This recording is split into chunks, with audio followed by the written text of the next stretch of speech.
ಈ ಚರ್ಚೆಗಳ ಚೌಕಟ್ಟನ್ನು ನಿರ್ಧರಿಸೋ ಪ್ರಮುಖ ಪ್ರಶ್ನೆಗಳು ನಿಮ್ಮ ಮುಂದೆ. ಬಿಜೆಪಿ ಮುಂದೆ ಬಿಎಸ್ವೈ ಇಟ್ಟಿರುವ ಬೇಡಿಕೆ, ಬಿಜೆಪಿ ಶಾಸಕರಲ್ಲಿ ಬಿಎಸ್ವೈಗೆ ಇರುವ ಬೇಡಿಕೆ, ಪಕ್ಷ ಎದುರಿಸ್ತಿರುವಂತ ಸವಾಲು ಯಾವುದು ಅಂದ್ರೆ ಇದೆರಡರಲ್ಲಿ ಯಾವುದಪ್ಪ ದೊಡ್ಡ ಸವಾಲು ಅಂತ. ಬಿಎಸ್ವೈ ತಮ್ಮ ಪ್ರಭಾವವನ್ನ ಕಳೆದುಕೊಂಡಿದ್ದಾರೆ ಎಂಬ ಭಾವನೆ ಅಥವಾ ಅದನ್ನ ಕ್ಷೀಣಿಸುವಂತ ಉದ್ದೇಶ ಪಕ್ಷದಲ್ಲಿ ಇದೆಯಾ?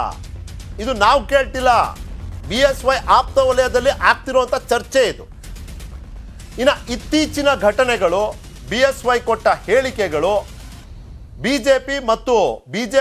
ಬಿಎಸ್ವೈ ಮತ್ತು ಬಿಜೆಪಿ ನಡುವೆ ಎಲ್ಲವೂ ಸರಿ ಇಲ್ಲ ಎಂದು ತೋರುತ್ತಿದೆಯಾ? ಇನ್ನ ಕಡೆ ಪ್ರಶ್ನೆ, ಕ್ಷೇತ್ರಗಳು ಕುರುಕ್ಷೇತ್ರಗಳಾಗಿ ಪರಿಣಮಿಸುತ್ತಿವೆ.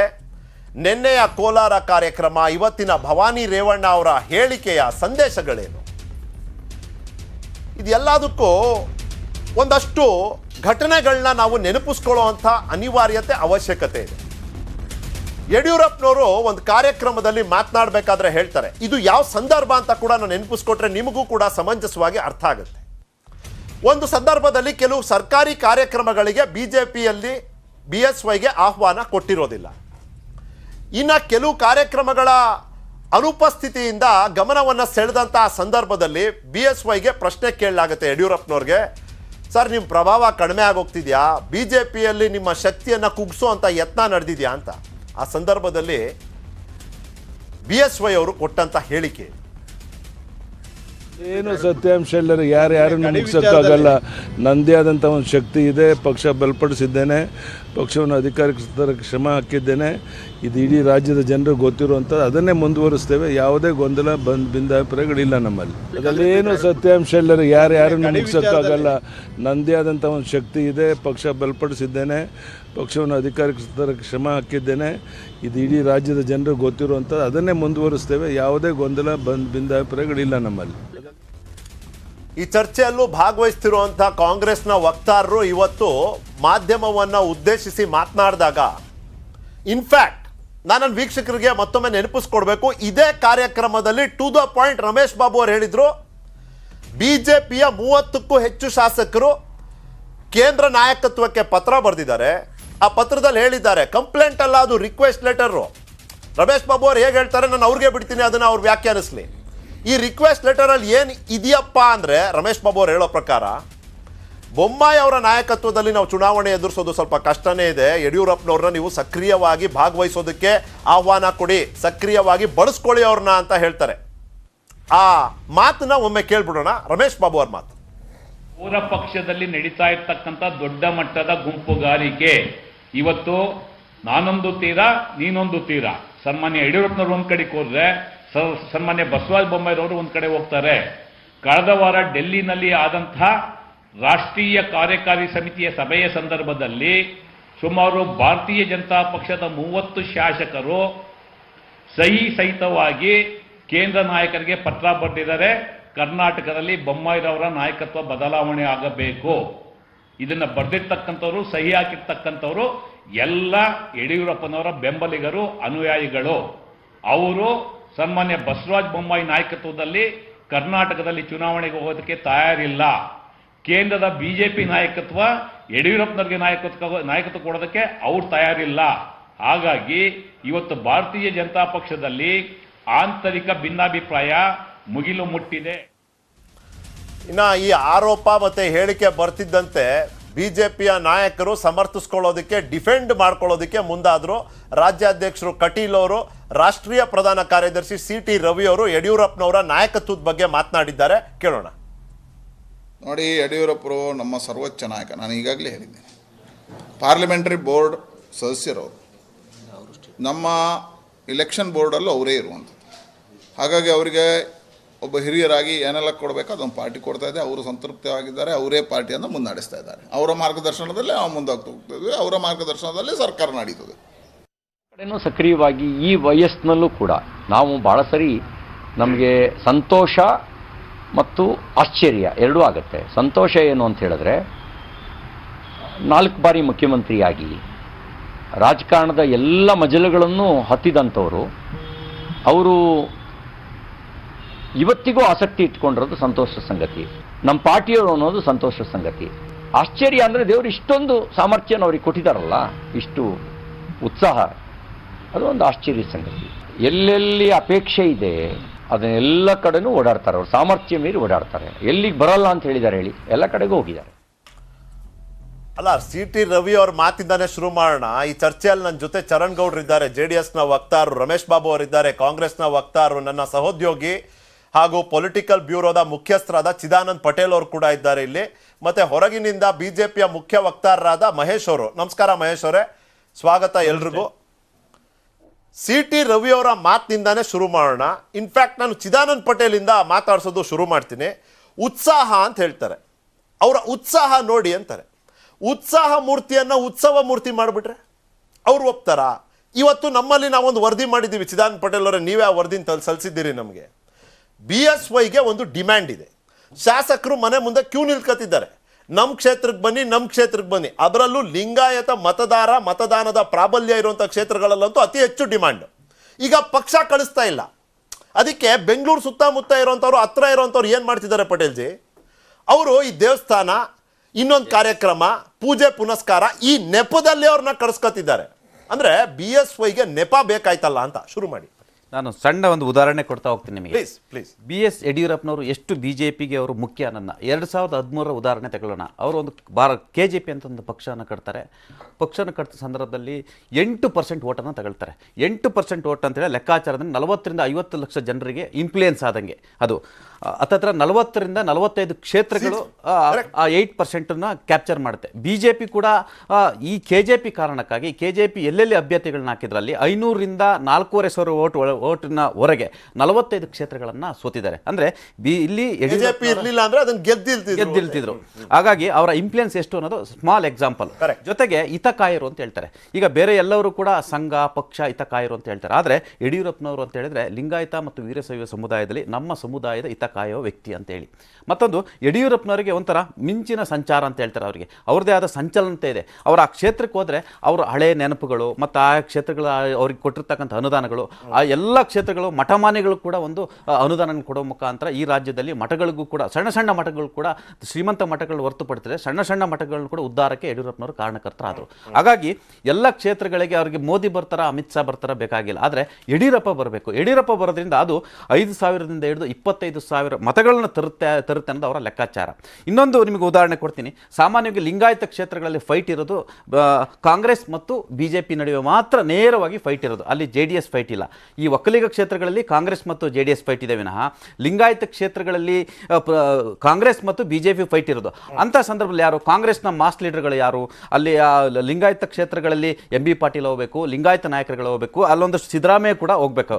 ಆದರೆ ಅಲ್ಲಿ ಲಿಂಗಾಯತ ಕ್ಷೇತ್ರಗಳಲ್ಲಿ BS ಯಡಿಯೂರಪ್ಪನವರು ಹೋಗಿ ಪ್ರಚಾರ ಮಾಡಿದರೆ ಮಾತ್ರ ಒಂದಷ್ಟು ಮತ ಬುಟ್ಟಿಗೆ ಬರುತ್ತೆ ಅನ್ನೋದು ಲೆಕ್ಕಾಚಾರ. ಯಾಕಂತ ಹೇಳಿದ್ರೆ ಇಲ್ಲಿ ಮಾಸ್ ಲೀಡರ್ನ ವಿಚಾರ ಬಂದರೆ ಇವತ್ತು ಕೂಡ ಬಸವರಾಜ ಬೊಮ್ಮಾಯಿ ಮುಖ್ಯಮಂತ್ರಿ ಇರ್ಬೋದು, ಆದರೆ ಲಿಂಗಾಯತ ಮತಗಳನ್ನು ಸೆಳೆಯುವಷ್ಟು ಅವರಿಗೆ ಶಕ್ತಿ ಸಾಮರ್ಥ್ಯ ಕಡಿಮೆ ಅಂತಲೇ ಹೇಳಲಾಗ್ತದೆ. ಹಾಗಾಗಿ ಯಡಿಯೂರಪ್ಪನವರು ಕೆಲವು ಕ್ಷೇತ್ರಗಳ ಅನಿವಾರ್ಯ. ಹಾಗಾಗಿ ಎಲ್ಲರೂ ಕೂಡ ಯಡಿಯೂರಪ್ಪನವರೇ ಬೇಕು ಅಂತೇಳಿ ದುಂಬಾಲು ಬಿದ್ದಿರುವಂಥದ್ದು. ಆಯ್ತು, ರಮೇಶ್ ಬಾಬು ಅವ್ರು ಹೇಳ್ತಾರೆ ಎಲ್ಲರೂ ದುಂಬಾಲ್ ಬಿದ್ದಿದ್ದಾರೆ ಒಂದು ಕಡೆ ಏನಂತ, ಯಡಿಯೂರಪ್ಪನವ್ರು ಬೇಕು ಅಂತ. ಇನ್ನೊಂದು ದುಂಬಾಲ್ ಬಿದ್ದಿದ್ದಾರಂತೆ. ರಮೇಶ್ ಬಾಬು ಅವ್ರು ಹೇಳ್ತಾರೆ ಆ ದುಂಬಾಲ್ ಎಂಥದ್ದು ಅಂದ್ರೆ ನಮಗೆ ಬೊಮ್ಮಾಯಿ ಅವ್ರ ನಾಯಕತ್ವ ಬೇಡ ಅಂತನಾ ಅಥವಾ ಯಡಿಯೂರಪ್ಪ ಅವ್ರ ನಾಯಕತ್ವ ಬೇಕು ಅಂತನಾ? ರಮೇಶ್ ಬಾಬು ಅವರೇ ಕ್ಲಾರಿಫೈ ಮಾಡಬೇಕು.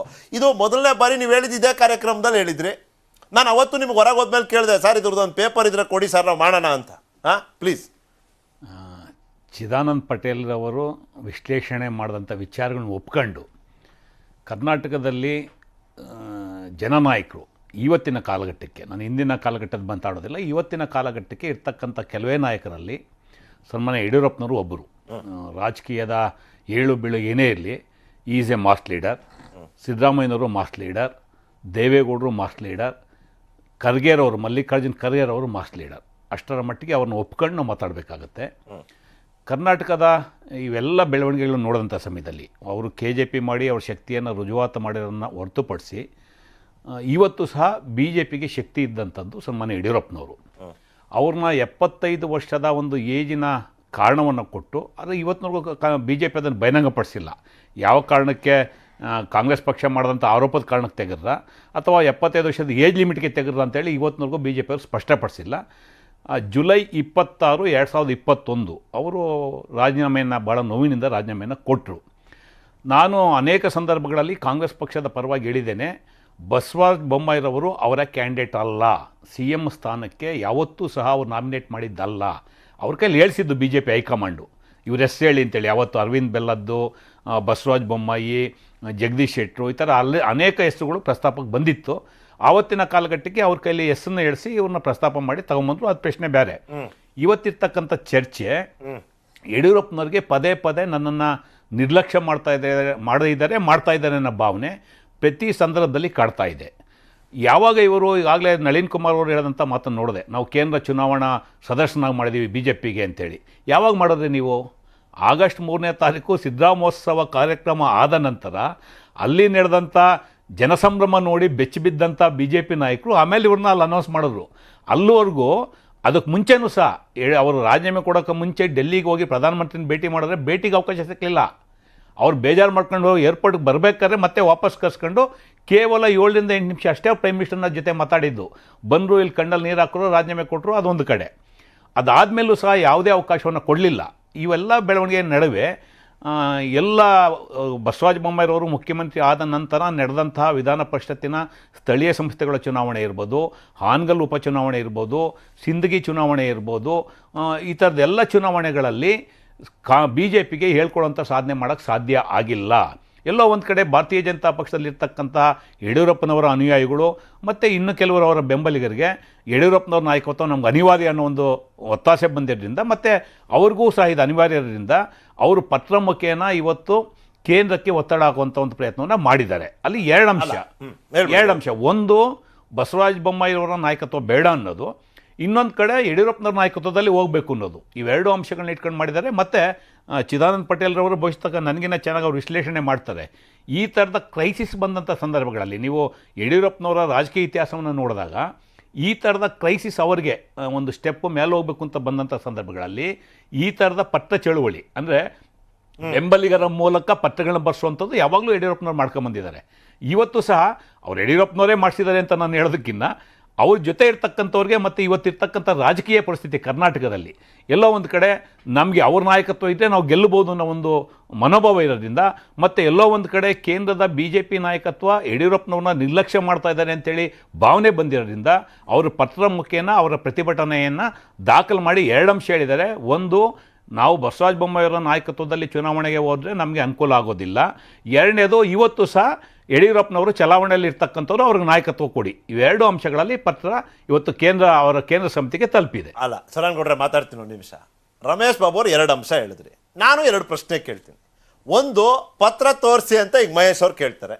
ಒಂದು. ಎರಡನೇದು, ನೀವು ಯಾಕೆ ಇದನ್ನ ನಿಮ್ಮ ಒಳಜಗಳವನ್ನ ಮುಚ್ಚಿಟ್ಕೊಳ್ಳೋದಕ್ಕೆ ಅಂತಾನೆ ಈ ತರದ ಒಂದು ಪ್ರಸ್ತಾಪವನ್ನ ಮಾಡಿಲ್ಲ ಅಂತ ಜನ ನಂಬಬೇಕು ಅನ್ನೋದು ಎರಡನೇ ಪ್ರಶ್ನೆ ಆಗ್ಬಿಡುತ್ತೆ. ಒಂದು ನಿಮಿಷ, ನೀವು ಉತ್ತರ ಕೊಡ್ತೀರಿ ಗೊತ್ತಿದೆ. ಮಹೇಶ್ ಅವ್ರ ಹತ್ರ ನಾನು ಕೇಳ್ತೀನಿ. ಮಹೇಶ್ ಅವರೇ, ಮಾಸ್ ಯಾರು ಲಾಸ್ ಯಾರಿಗೆ ಅಂತ ಜಸ್ಟ್ ಈ 3 ದಿನ ಆಯ್ತು ಅಷ್ಟೇ ಚರ್ಚೆ ಮಾಡಿ. ಎರಡೂ ಪಕ್ಷಗಳಲ್ಲಿ, ನಾನು JDS ಬಗ್ಗೆ ಮಾತಾಡ್ತಿಲ್ಲ, ಕಾಂಗ್ರೆಸ್ಸು BJPನಲ್ಲಿ ಮಾಸ್ ಲೀಡರ್ ಹೆಂಗಪ್ಪ ಇದನ್ನ ನಾವು ವ್ಯಾಖ್ಯಾನಿಸ್ತೀವಿ? ಬೆಂಗಳೂರಿನಲ್ಲೂ ಶಿಳ್ಳೆ ಬೀಳಬೇಕು, ಬಳ್ಳಾರಿನಲ್ಲೂ ಚಪ್ಪಾಳೆ. ಇಂಥ ನಾಯಕತ್ವವನ್ನ ನಾವು ಮಾಸ್ ಲೀಡರ್ ಅಂತ ಹೇಳ್ಬೋದು. ಹೌದಾ? ಬಳಕೆ ಆಗ್ತಿದ್ಯಾ ಈ ಮಾಸ್ ಅಪೀಲ್? ಪ್ರಶ್ನೆ ಇರೋದು, ನೀವ್ ಹೇಳ್ತೀರಿ ಉತ್ಸಾಹ ನೋಡಿ ಅಂತ. ಉತ್ಸಾಹ ಮೂರ್ತಿಯನ್ನ ಉತ್ಸವ ಮೂರ್ತಿ ಮಾಡ್ಬಿಡ್ತಿದ್ದೀರಿ. ಎಷ್ಟೇ ಆದ್ರೂ ಗರ್ಭಗುಡಿ ಕರ್ಕೊಂಡು ಹೋಗಲ್ವಲ್ಲ, ದೇವಸ್ಥಾನದ ಹೊರಗೆ ತಾನೆ. ಪ್ಲೀಸ್ ನೋಡಿ ನಿಖಿಲ್, ನಿಮ್ಗೊಂದು ಮಾತು ಹೇಳ್ತೀನಿ. ಹೇಳಿ. ತಾವೇನು ವ್ಯಾಖ್ಯಾನವನ್ನ ಮಾಡಿದ್ರಿ, ನಮ್ಮ ಕರ್ನಾಟಕದ ಅದ್ವಿತೀಯ ನಾಯಕರು ಆದರಣೀಯ BS ಯಡಿಯೂರಪ್ಪ ಅವರು. ಎರಡನೇ ಮಾತೇ ಇಲ್ಲ ಅದರಲ್ಲಿ. ಅವರ ಈ ಇಳಿ ವಯಸ್ಸಿನಲ್ಲಿ ಅವ್ರಿಗಿರ್ತಕ್ಕಂಥ ಉತ್ಸಾಹ ಮತ್ತೆ ಅವ್ರಿಗಿರ್ತಕ್ಕಂಥ ಒಂದು ಸಂಕಲ್ಪ, ಭಾರತೀಯ ಜನತಾ ಪಾರ್ಟಿಯನ್ನ 150 ಸ್ಥಾನವನ್ನ ತರಲೇಬೇಕು ಅಂತ ಇರ್ತಕ್ಕಂಥ ಅವರ ಒತ್ತಾಸೆ, ಅದಕ್ಕೋಸ್ಕರ ಅವ್ರು ಮಾಡ್ತಾ ಇರ್ತಕ್ಕಂಥ ಪರಿಶ್ರಮ, ಅವರು ಕೊಡ್ತಾ ಇರ್ತಕ್ಕಂಥ ಮಾರ್ಗದರ್ಶನ, ಅವರು ಹೇಳ್ಕೊಡ್ತಿರ್ತಕ್ಕಂಥ ತಂತ್ರಗಾರಿಕೆ, ಈ ಎಲ್ಲವೂ ಕೂಡ BJPಗೆ ದಾರಿದೀಪ ಮತ್ತೆ ಅದರ ಆಧಾರದ ಮೇಲೆ ಪಕ್ಷ ನಾವು ಮುಂದಕ್ಕೆ ಹೋಗ್ತಾ ಇರ್ತಕ್ಕಂಥದ್ದು. ನನಗೆ ನಗು ಬರ್ತಾ ಇರ್ತಕ್ಕಂಥದ್ದು ನಮ್ಮ ಸ್ನೇಹಿತರು ರಮೇಶ್ ಬಾಬು ಅವರು ಮಾತನಾಡುತ್ತಂಥದ್ದು ಕೇಳಿದಾಗ, ನಮ್ಮ ಪಕ್ಷದ ಆಂತರಿಕ ವಿಚಾರದಲ್ಲಿ ಬಹುಶಃ ಅವ್ರ ಪಕ್ಷಕ್ಕಿಂತ ಜಾಸ್ತಿ ಆಸಕ್ತಿ ಅಂತ ಅನ್ಸುತ್ತೆ. ಅದೇ ಅಲ್ವಾ ನಮ್ಮ ರಾಜಕಾರಣ ಪಕ್ಷ ಮಹೇಶ್ ಅವರೇ, ನಿಮ್ಗೆ ಹೊಸದಾಗಿ ಹೇಳ್ಬೇಕು. ಅಲ್ಲ, ರಾಜಕೀಯ ಅಲ್ಲ, ಅಲ್ಲ, ನಾನು ಒಂದು ಅವ್ರ ವಿಷಯ ಪಕ್ಷದಲ್ಲಿ ಇರೋ ಹೇಳ್ತೀನಿ. ಅದು ಅವ್ರಿಗೆ ಗೊತ್ತೇ ನಾನು ಒಂದು ಇರುತ್ತೆ, ಮಾತು ಬಟ್ ಹೇಳ್ತೀನಿ. ಮುಂದೆ ನಾನು ಪ್ರತಿಸ್ಪರ್ಧಿ ಒಂದು ಯಾರಿದ್ದಾರೆ ಅವ್ರ ಮಾತು ಬಗ್ಗೆ ಹೇಳ್ತೀನಿ. ಕಲೆ ಹಾಕ್ಬೇಕು ಮಾಹಿತಿ. ಅದೇ ಅಲ್ವಾ ರಾಜಕಾರಣ. ನಾನೀಗ ಒಂದು ಸಬ್ಸ್ಟಾನ್ಶಿಯೇಟ್ ಮಾಡ್ತಕ್ಕಂತ ಒಂದು ಮಾತನ್ನ ಹೇಳ್ತೀನಿ. ನಾನೀಗ ಒಂದು Please. Substantiate ಮಾಡ್ತಕ್ಕಂತ Please. ಹೇಳ್ತೀನಿ ಕೇಳಿ. ಗೊತ್ತಾಯ್ತಾನೆ? ಜನಾಧಾರ ಇಲ್ದೆ ಜನರಿಂದ ತಿರಸ್ಕಾರ ಮಾಡಿರ್ತಕ್ಕಂತ ಒಬ್ಬ ನಾಯಕನ ಇಟ್ಕೊಂಡು ಭಾರತ ಜೋಡೋ ಮಾಡ್ತಾ ಇದ್ದಾರೆ. ಅದನ್ನು ಒಪ್ಪದಿಲ್ಲ ಅಂತ ಕಾರ್ಯಕರ್ತರು ಭಾವಿಸಿದ್ದಾರೆ ಈ ದೇಶದ ಜನ ಅಂತ ನಾನು ರಾಹುಲ್ ಗಾಂಧಿ ಬಗ್ಗೆ ಹೇಳ್ತೀನಿ. ಇದಕ್ಕೇನು ಉತ್ತರ ಕೊಡ್ತಾರೆ? ಪ್ರಶ್ನೆ ಇರ್ತಕ್ಕಂಥದ್ದು ಹೂವೇ ಮಾಡ್ಕೊಂಡ್ಬಿಟ್ಟು ಮಾತನಾಡ್ತಕ್ಕಂಥದ್ದು ಬಿಡಬೇಕು. ನಾವು ಬಸವರಾಜ ಬೊಮ್ಮಾಯಿ ಅವರ ನೇತೃತ್ವದಲ್ಲಿ, ಸನ್ಮಾನ್ಯ ಆದರಣೀಯ ಯಡಿಯೂರಪ್ಪನವರ ಮಾರ್ಗದರ್ಶನದಲ್ಲಿ, ಈ ನಮ್ಮ ಪಕ್ಷಕ್ಕಿರ್ತಕ್ಕಂಥ ಶ್ರೇಷ್ಠ ನಾಯಕತ್ವ ಆದರಣೀಯ ನರೇಂದ್ರ ಮೋದಿ ಅವರ ನೇತೃತ್ವದಲ್ಲಿ ನಮ್ಮ ಪರ್ಫಾರ್ಮೆನ್ಸ್ ಮೇಲೆ ನಾವು ಚುನಾವಣೆಗೆ ಹೋಗೋರಿದ್ದೀವಿ. ಅದರಲ್ಲಿ ಯಶಸ್ಸು ಕೂಡ ಆಗೋರಿದ್ದೀವಿ. ಆಯ್ತು ಮಹೇಶ್ ಜಿ, ನಾನ್ ಕೇಳ್ದೆ. ಚುನಾವಣೆ ಇಲ್ಲ, ಒಂದ್ ನಿಮಿಷ ನಿಖಿಲ್, ಒಂದ್ ನಿಮಿಷ. ಚುನಾವಣೆ ಹೊಸ್ತಿಲಲ್ಲಿ ಬಂದಿದೆ. ಆಡಳಿತ ಮುಗಿಸಿ ಇಡೀ ಬಸವರಾಜ ಬೊಮ್ಮಾಯಿ ಇನ್ನೊಂದು ಹತ್ತತ್ರ ಇನ್ನೊಂದು 3 ತಿಂಗಳು 2.5 ತಿಂಗಳು ಬಾಕಿ ಉಳ್ಕೊಂಡಿದೆ. ಇವತ್ತು ಕೂತ್ಕೊಂಡ್ಬಿಟ್ಟು ಇದು ಫಸ್ಟ್ ಚಾಯ್ಸ್ ಅಲ್ಲ, ಸೆಕೆಂಡ್ ಚಾಯ್ಸ್ ಅಲ್ಲ, ಥರ್ಡ್ ಚಾಯ್ಸ್ ಅಲ್ಲ, ಇದು ಹೈಕಮಾಂಡ್ ನಿಂದ ಹೇಳಿಸಿದ್ರು. ಎಂತ ಬಾಲಿಶವಾಗಿ ನಾವು ಮಾತನಾಡ್ತಾ ಇದ್ದೀವಿ.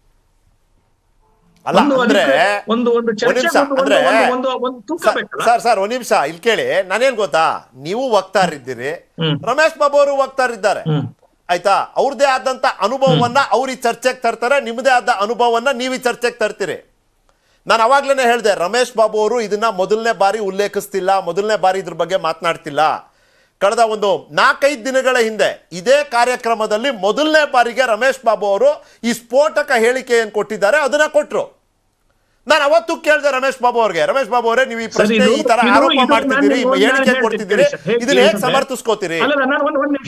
ಬಂದೆ ಸರ್, ಸನ್ಮಾನ್ಯ ನಮ್ಮ ರಮೇಶ್ ಬಾಬು ಅವರು, ಸರ್ ರಮೇಶ್ ಬಾಬು ಅವ್ರ ಬಗ್ಗೆ ನಂಗೆ ಬಹಳ ಅಪಾರವಾದಂತ ಗೌರವ. ಆದ್ರೆ ಅವರು ಪಾಪ ಅವ್ರಾಗ ಮಾತನಾಡ್ತಾ ಇಲ್ಲ. ಇದು ಕಾಂಗ್ರೆಸ್ಸಿನ ಟೂಲ್ ಕಿಟ್ ಅಂತ ಏನ್ ಫಾರ್ಮ್ ಮಾಡಿ ಅವ್ರಿಗೆ ಯಾರು ಮೀಡಿಯಂ ಇದು ಎಲೆಕ್ಷನ್ ಮ್ಯಾನೇಜರ್ ಕೊಟ್ಟಿದ್ದಾರೆ, ಅದ್ರ ಆಧಾರದ ಮೇಲೆ ಅವ್ರು ಮಾತನಾಡ್ತಾ ಇರ್ತಕ್ಕಂಥ ಅಂಶಗಳು ಅದು ಇರ್ಬೋದು, 40% ಕಮಿಷನ್ ಇರ್ಬೋದು, ಇವೆಲ್ಲವೂ ಕೂಡ ಏನಂತಂದ್ರೆ it is directed and orchestrated ಮಾಡ್ತಾ ಇರ್ತಕ್ಕಂಥ ಕಾರ್ಯ. ಇಲ್ದಿದ್ರೆ ಚುನಾವಣಾ ಹೊಸ್ತಿಲಲ್ಲಿ ಇರುವಂತ ಸಂದರ್ಭದೊಳಗಡೆ ನಮ್ಗೆ ಗೊತ್ತಿದೆ ನಮ್ಮ ಪಕ್ಷ ಯಾವ ಮಟ್ಟಿಗೆ ನಾವು ಆದರಣೀಯ ಯಡಿಯೂರಪ್ಪನವರ ನೇತೃತ್ವದಲ್ಲಿ ಏನೆಲ್ಲ ಕೆಲಸಗಳನ್ನ ಮಾಡ್ತಾ ಇದೀವಿ, ನಾವ್ ಏನೆಲ್ಲ ತಯಾರಿಗಳು ನಡೆಸ್ತಾ ಇದೀವಿ, ಬೂತ್ ಹಂತಕ್ಕೆ ನಾವು ತೆಗೆದುಕೊಂಡೋಗಿದ್ದೀವಿ. ಅಲ್ಲ ಕೇಳಿ, ಎಲ್ಲಿದೆ ತಯಾರಿ? ನನಗೆ ಹೊರಗಡೆಯಿಂದ ಅಲ್ಲ, ನಾನು ನಿನ್ನೆ ರಾತ್ರಿ ನಮ್ಮ ಪೊಲಿಟಿಕಲ್ ಬ್ಯೂರೋ ಮುಖ್ಯಸ್ಥರು ಈ ಸ್ಟೋರಿಯನ್ನ ನಮ್ಮ ಜೊತೆ ಚರ್ಚೆ ಮಾಡಿದ ನಂತರ ಕೇಳಿ ಮಹೇಶ್ ಜಿ, ಒಂದ್ ನಿಮಿಷ, ನಮ್ ಕೆಲಸ ನಾವು ಮಾಡಿದೀವಿ ಅಂತ ನಿಮಗೆ ಹೇಳ್ತಾ ಇದೀನಿ ಅಷ್ಟೇನೆ. ಚಿದಾನಂದ್ ಪಟೇಲ್ ಈ ಒಂದು ವರದಿಯನ್ನ ನಮ್ ಜೊತೆ ಚರ್ಚೆ ಮಾಡಿದ ನಂತರ ನಾವು ಒಂದಷ್ಟು ಜನಕ್ಕೆ ಕರೆ ಮಾಡಿ ಕೇಳಿದ್ವಪ್ಪ, ಹೌದಾ ಅಂತ. ನಮ್ಗೆ ಹೆಂಗ್ ಗೊತ್ತಾಯ್ತು? ದೇವಸ್ಥಾನ ಏನೋ ಒಂದು ಪುರಶ್ಚೇತನ ಮಾಡಿದ್ದೀವಿ ಅಂತೇಳಿ ಆ ಕಾರ್ಯಕ್ರಮಕ್ಕೆ ಯಡಿಯೂರಪ್ಪನವ್ರನ್ನ ಕರೆಯೋದು. ಯಾಕಂದ್ರೆ ಅನಿವಾರ್ಯ ಅನ್ಸ್ತಾ ಇದೆ ಕೆಲವು ಅಭ್ಯರ್ಥಿಗಳಿಗೆ, ಪಕ್ಷದ ಮಾರ್ಗದಲ್ಲಿ ಕರೆಯಕ್ಕಾಗ್ತಾ ಇಲ್ಲ, ಅಧಿಕೃತ ಮಾರ್ಗ ಉಳಿಸಿಲ್ಲ ನೀವು ಯಡಿಯೂರಪ್ಪನವ್ರಿಗೆ. ಅವರು ಈ ರೀತಿ ಇನ್ಫಾರ್ಮಲ್ ಅನೌಪಚಾರಿಕ ಮಾರ್ಗ ಮತ್ತೆ ಕಾರಣಗಳಿಂದ ಅವರು ಬೇರೆ ಬೇರೆ ಕ್ಷೇತ್ರಗಳಿಗೆ ಹೋಗುವಂತ ಪರಿಸ್ಥಿತಿ ಇದೆ. ನಾನು ಕೇಳೋದು ಇಷ್ಟೇನೆ, ನೀವು ಯಡಿಯೂರಪ್ಪನವರ ಪ್ರಭಾವ ಕಡಿಮೆ ಆಗಿದೆ ಅಂತ ನಂಬಿದ್ದೀರಾ? ಅದ್ರಲ್ಲಿ ಏನಿದೆ? ನೀವ್ ಹೆಂಗಿದ್ರು ಕಾರ್ಯಕರ್ತ ಕ್ಯಾಡರ್ ಬೇಸ್ಡ್ ಪಾರ್ಟಿ. ಒಬ್ಬ ಯಡಿಯೂರಪ್ಪನವರು ಜನನಾಯಕರು, ಸರ್ವವ್ಯಾಪಿಯಾಗಿ ಸರ್ವ ಜನರಿಗೆ ಬೇಕಾಗಿರ್ತಕ್ಕಂಥ ಯಾವುದೋ ಒಂದು ಸಮುದಾಯಕ್ಕೆ ಬೇಕಾಗಿರುವ ನಾಯಕತ್ವನೇ ಇಲ್ಲ. ಇಲ್ಲದ್ರೆ ನಮ್ಗೆ 104, 107 ಸೀಟ್ಗಳನ್ನ ಈ ರಾಜ್ಯದ ಜನ ಕೊಡ್ಬೇಕು ಅಂದ್ರೆ it accepted by all community. ಅಲ್ಲ, ಅದಕ್ಕೊಂದು ಮಾತು ಹೇಳ್ತಾರೆ ಕೇಳಿ ಸರ್, ಅದಕ್ಕೊಂದು ಮಾತು ಹೇಳ್ತಾರೆ ಮಹೇಶ್ ಜಿ. ಇವತ್ತು ಪೂರ್ತಿ ಡೀಪ್ ಡೈವ್ BS ಯಡಿಯೂರಪ್ಪ ಮಾಡ್ಬೋಣ, ಡೀಪ್ ಡೈವ್. ಸುಮ್ನೆ ಮೇಲ್ಗಡೆ ತೇಲ್ಕೊಂಡು ಈಜೋದಲ್ಲ, ಇವತ್ತು ಡೀಪ್ ಡೈವ್. ಕೇಳಿ, ನೀವ್ ಹೇಳಿದ್ರಲ್ಲ ಪಾರ್ಲಿಮೆಂಟರಿ ಬೋರ್ಡ್ ಸದಸ್ಯರು ಮಾಡಿದ್ದಾರೆ, ನಾವು 104, 107 ಸೀಟ್ ಗೆದ್ವಿ.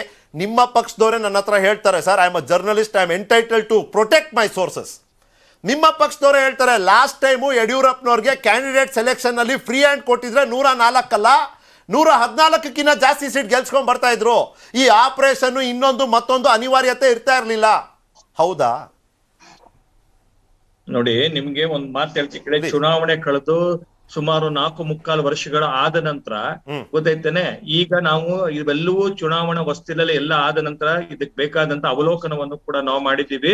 ನಾವು ಇನ್ನೊಂದು 5-6 ಸೀಟ್ ತೆಗೆದುಕೊಳ್ಬೇಕಾದಂತ ಅವಶ್ಯಕತೆ ಹೇಗಿತ್ತು, ಎಲ್ಲಿ ನಾವು ವ್ಯತ್ಯಾಸ ಆಯ್ತು ಅನ್ನೋ ಅಂಶಗಳು ಕೂಡ ಮಾಡಿದ್ವಿ. ಪ್ರಾರಂಭದಲ್ಲಿ ಮಾತನಾಡ್ತಾ ನೀವೇ ಉಲ್ಲೇಖ ಮಾಡಿದ್ವಿ ಏನಂತಂದ್ರೆ ಚಿದಾನಂದ್ ಪಟೇಲ್ ಅವರು ಹೇಳಿದಂತ ಸಂದರ್ಭದಲ್ಲಿ ಎಲ್ಲೋ ಒಂದು ಭಾಗದಲ್ಲಿ ಒಂದಷ್ಟು ವ್ಯತ್ಯಾಸಗಳಾಗಿದ್ವು, ವೋಟ್ ಶೇರಿಂಗ್ ನಲ್ಲಿ ವ್ಯತ್ಯಾಸಗಳಿರ್ಬೋದು, 500,000 ವೋಟ್ ನಲ್ಲಿ 6-7 ಕಾನ್ಸ್ಟಿಟ್ಯೂನ್ಸಿ ಸೀಟ್ಸ್ ಅಲ್ಲಿ ಕೆಜೆಪಿ ಸೆಕೆಂಡ್ ಪ್ಲೇಸ್ ಇಲ್ಲ. ನಿಖಿಲ್ ಒಂದ್ ಅಂಶ ಹೇಳ್ತೀನಿ ಕೇಳಿ. ಏನು ಸನ್ಮಾನ್ಯ ಯಡಿಯೂರಪ್ಪನವರು ಇವತ್ತು ಎಲ್ಲ ಕಾರ್ಯಕ್ರಮಗಳನ್ನ ಜೋಡಣೆ ಮತ್ತೆ ಅವರೆಲ್ಲ ಮಾಡ್ತಿದ್ದಾರೆ. ಪಕ್ಷದ ಕಾರ್ಯಕ್ರಮದ ಜೊತೆಗೆ ಅವರೊಬ್ರು ಮಾಸ್ ಲೀಡರ್, ಜನನಾಯಕರು ಸರ್. ಅವರು ಎಲ್ಲರೂ ಅವ್ರ ಅಭಿಮಾನಿಗಳು. ನೀವು ಚರಣ್ ಗೌಡ್ರು ಹೇಳಿ. ಅಲ್ಲ, ಒಂದ್ ನಿಮಿಷ ಸರ್, ಒಂದ್ ನಿಮಿಷ ಮಹೇಶ್ ಜಿ, ನೀವ್ ಹೇಳಿದಿರಿ ನೋಡಿ, ಒಂದ್ 5 ನಿಮಿಷ ಚರ್ಚೆ ಮಾಡಿದೀವಿ. ಚರಣ್ ಗೌಡ್ರು ಬರಲಿ ಚರ್ಚೆಗೆ. ಜನನಾಯಕರು ಜನರ ಹತ್ರನೇ ಹೋಗಕ್ ಬಿಡ್ತಾ ಇದ್ರೆ ನಾಯಕತ್ವ ತಗೊಂಡು ಏನ್ ಮಾಡೋದು ಚರಣ್ ಗೌಡ್ರೆ? ಇದೆ ನೋಡಿ ಸರ್, ಇದು BJP ಅವ್ರದ್ದು ಡಬಲ್ ಸ್ಟ್ಯಾಂಡರ್ಡು. ಅಡ್ವಾಣಿ ಅವ್ರನ್ನ ಮನೆಗೆ ಕುಣಿಸಿದ್ದಾರೆ. ಮೋದಿಯವ್ರು ಬಂದಿದ್ದ ತಕ್ಷಣ ರಿಟೈರ್ಡ್ ಮಾಡಿದ್ರು. ಅವರೇನು ಆ ಪಾಲಿಸಿ ಅಲ್ಲಿವರೆಗೂ ಇದ್ದಿಲ್ಲ BJPಲಿ. ರಿಟೈರ್ಮೆಂಟ್ ಇವರೇ ಕೊಟ್ಟರು. ಯಾರು ವಾಜಪೇಯಿ ಅವ್ರು ಬಿಡಿ ಬೆಡ್ ರಿಟರ್ನ್ ಆಗಿದ್ದರು, ಅಡ್ವಾಣಿ ಅವ್ರಿಗೆ ರಿಟೈರ್ಮೆಂಟ್ ಕೊಟ್ಟರು, ಮುರಳಿ ಮನೋಹರ್ ಜೋಶಿ ಅವ್ರಿಗೆ, ಒಂದಷ್ಟು ಜನಕ್ಕೆ ರಿಟೈರ್ಮೆಂಟ್ ಇವರೇ ಕೊಟ್ಬಿಟ್ರು. ಮಾರ್ಗದರ್ಶಕ ಮಂಡಳಿ ಅಂತಾರೆ. ಹೌದು. ಈಗ ಮಾರ್ಗದರ್ಶಕ ಮಂಡಳಿಯವ್ರನ್ನ ಯಾಕೆ ಇಷ್ಟು ದಿನ ಉತ್ಸವ ಮೂರ್ತಿ ಮಾಡಲಿಲ್ಲ? ಕೇಂದ್ರದಿಂದ 2 ಎಲೆಕ್ಷನ್ ನಾವು ನೋಡಿದ್ದೀವಿ. ಮೋದಿಯವ್ರದ್ದು ಒಂದೇ ಫೋಟೋ ಇಟ್ಕೊಂಡು ಎಲೆಕ್ಷನ್ ಮಾಡಿದ್ರು. ಅವತ್ತು ಉತ್ಸವ ಮೂರ್ತಿಗಳನ್ನೆಲ್ಲ ದೂರ ಇಟ್ಟರು.